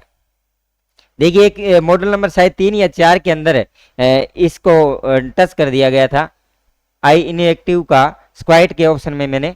तो यहां पर देखिएगा स्क्वाइट क्या है, state initiative for quantum education, state initiative for quality education, state initiative for quality education, super initiative for quality education. देखिए वास्तविकता में जो स्क्वाइट है, इस स्क्वाइट का नाम होता है स्टेट इनिशिएटिव ऑफ और फॉर, कई बार ऑफ और फॉर में घुमाते हैं, याद क्या रखना है, state initiative for quality education, quality education या क्वांटम है। यहां पर क्या दे रखा है, क्वांटम गलत हो गया। यहां पर देखिए state initiative for quality, quality, quality शब्द गलत लिखा है, एजुकेशन इनिशिएटिव टू, यहां पर देखो टू, क्वालिटी एजुकेशन, थोड़ा सा डिफरेंस है इसलिए गलत हो गया। यहां पर देखिए सुपर इनिशिएटिव, ये तो वैसे ही गलत हो गया। तो अपना राइट ऑप्शन क्या होगा, बी नंबर ऑप्शन, यानी 2 नंबर ऑप्शन है वो बिल्कुल राइट हो जाएगा। क्या हो जाएगा, स्टेट इनिशिएटिव फॉर। इस फॉर को अच्छे से ध्यान रखना, यहां पर फॉर की जगह कई बार क्या होता है, यहां पर ऑफ है या फिर टू है, ऐसे शब्द लिख दिए जाते हैं और ये बहुत कंफ्यूजन करते हैं। जबकि इसके अंदर हमेशा क्या लगता है, स्क्वाइट के अंदर हमेशा बीच के अंदर आपको क्या देखने को मिलेगा, फॉर शब्द को आप अच्छे से ध्यान रखना, ऑफ और टू शब्द भी बीच में लिख दिए जाते हैं। चलिए नेक्स्ट क्वेश्चन देखिएगा, डाइट का प्रशासनिक एवं वित्त नियंत्रण किसके द्वारा, किसके अधीन होता है। जो डाइट है हमारी, डाइट है, डाइट का पूरा नाम क्या होता है, district institute of education of training, district institute education of training. और ये डाइट है प्रत्येक जिला स्तर पर, यानी 33 जिले हैं और 33 जिलों के अंदर हमारी डाइट उपस्थित है। और इसका प्रारंभिक शिक्षा विभाग राजस्थान है, इसके अधीन कार्य करती है, प्रारंभिक शिक्षा विभाग राजस्थान। तो बी नंबर ऑप्शन अपने राइट हो जाएगा। नेक्स्ट देखिएगा, राजकीय उच्च अध्ययन शिक्षा संस्थान बीकानेर की स्थापना कब की गई थी। IASE की बात कर रहा है, IASE की बात कर रहा है ये IASE, राजकीय उच्च अध्ययन शिक्षण संस्थान बीकानेर की स्थापना हुई थी अपने 1940 में। सबसे पहले बीकानेर में 1940 में, राजस्थान के अंदर दो ही हैं, बीकानेर और अजमेर। ठीक है, ये हो जाएगा अपना सी नंबर ऑप्शन। नेक्स्ट है, राजस्थान माध्यमिक शिक्षा बोर्ड अजमेर द्वारा अनुचित साधनों की रोकथाम हेतु अधिनियम बनाया गया था। तो ये अनुचित साधनों का रोकथाम अधिनियम 1992 में बना था। ये क्या है, नकल पर रोक लगाने हेतु, नकल रोकना, अनुचित साधनों के प्रयोग पर रोक,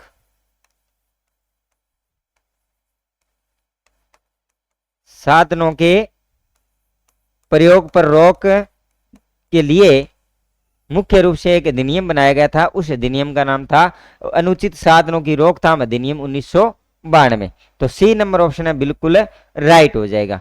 तो ये थे अपने 12 नंबर मॉडल के पूरे 75 क्वेश्चन जो कंप्लीट हो चुके हैं। सभी साथी मॉडल देखने के बाद अपना व्यू जरूर दें, लाइक और सब्सक्राइब भी करें, कमेंट बॉक्स में कमेंट करें। मिलते हैं एक नए वीडियो सॉल्यूशन के साथ, तब तक के लिए धन्यवाद।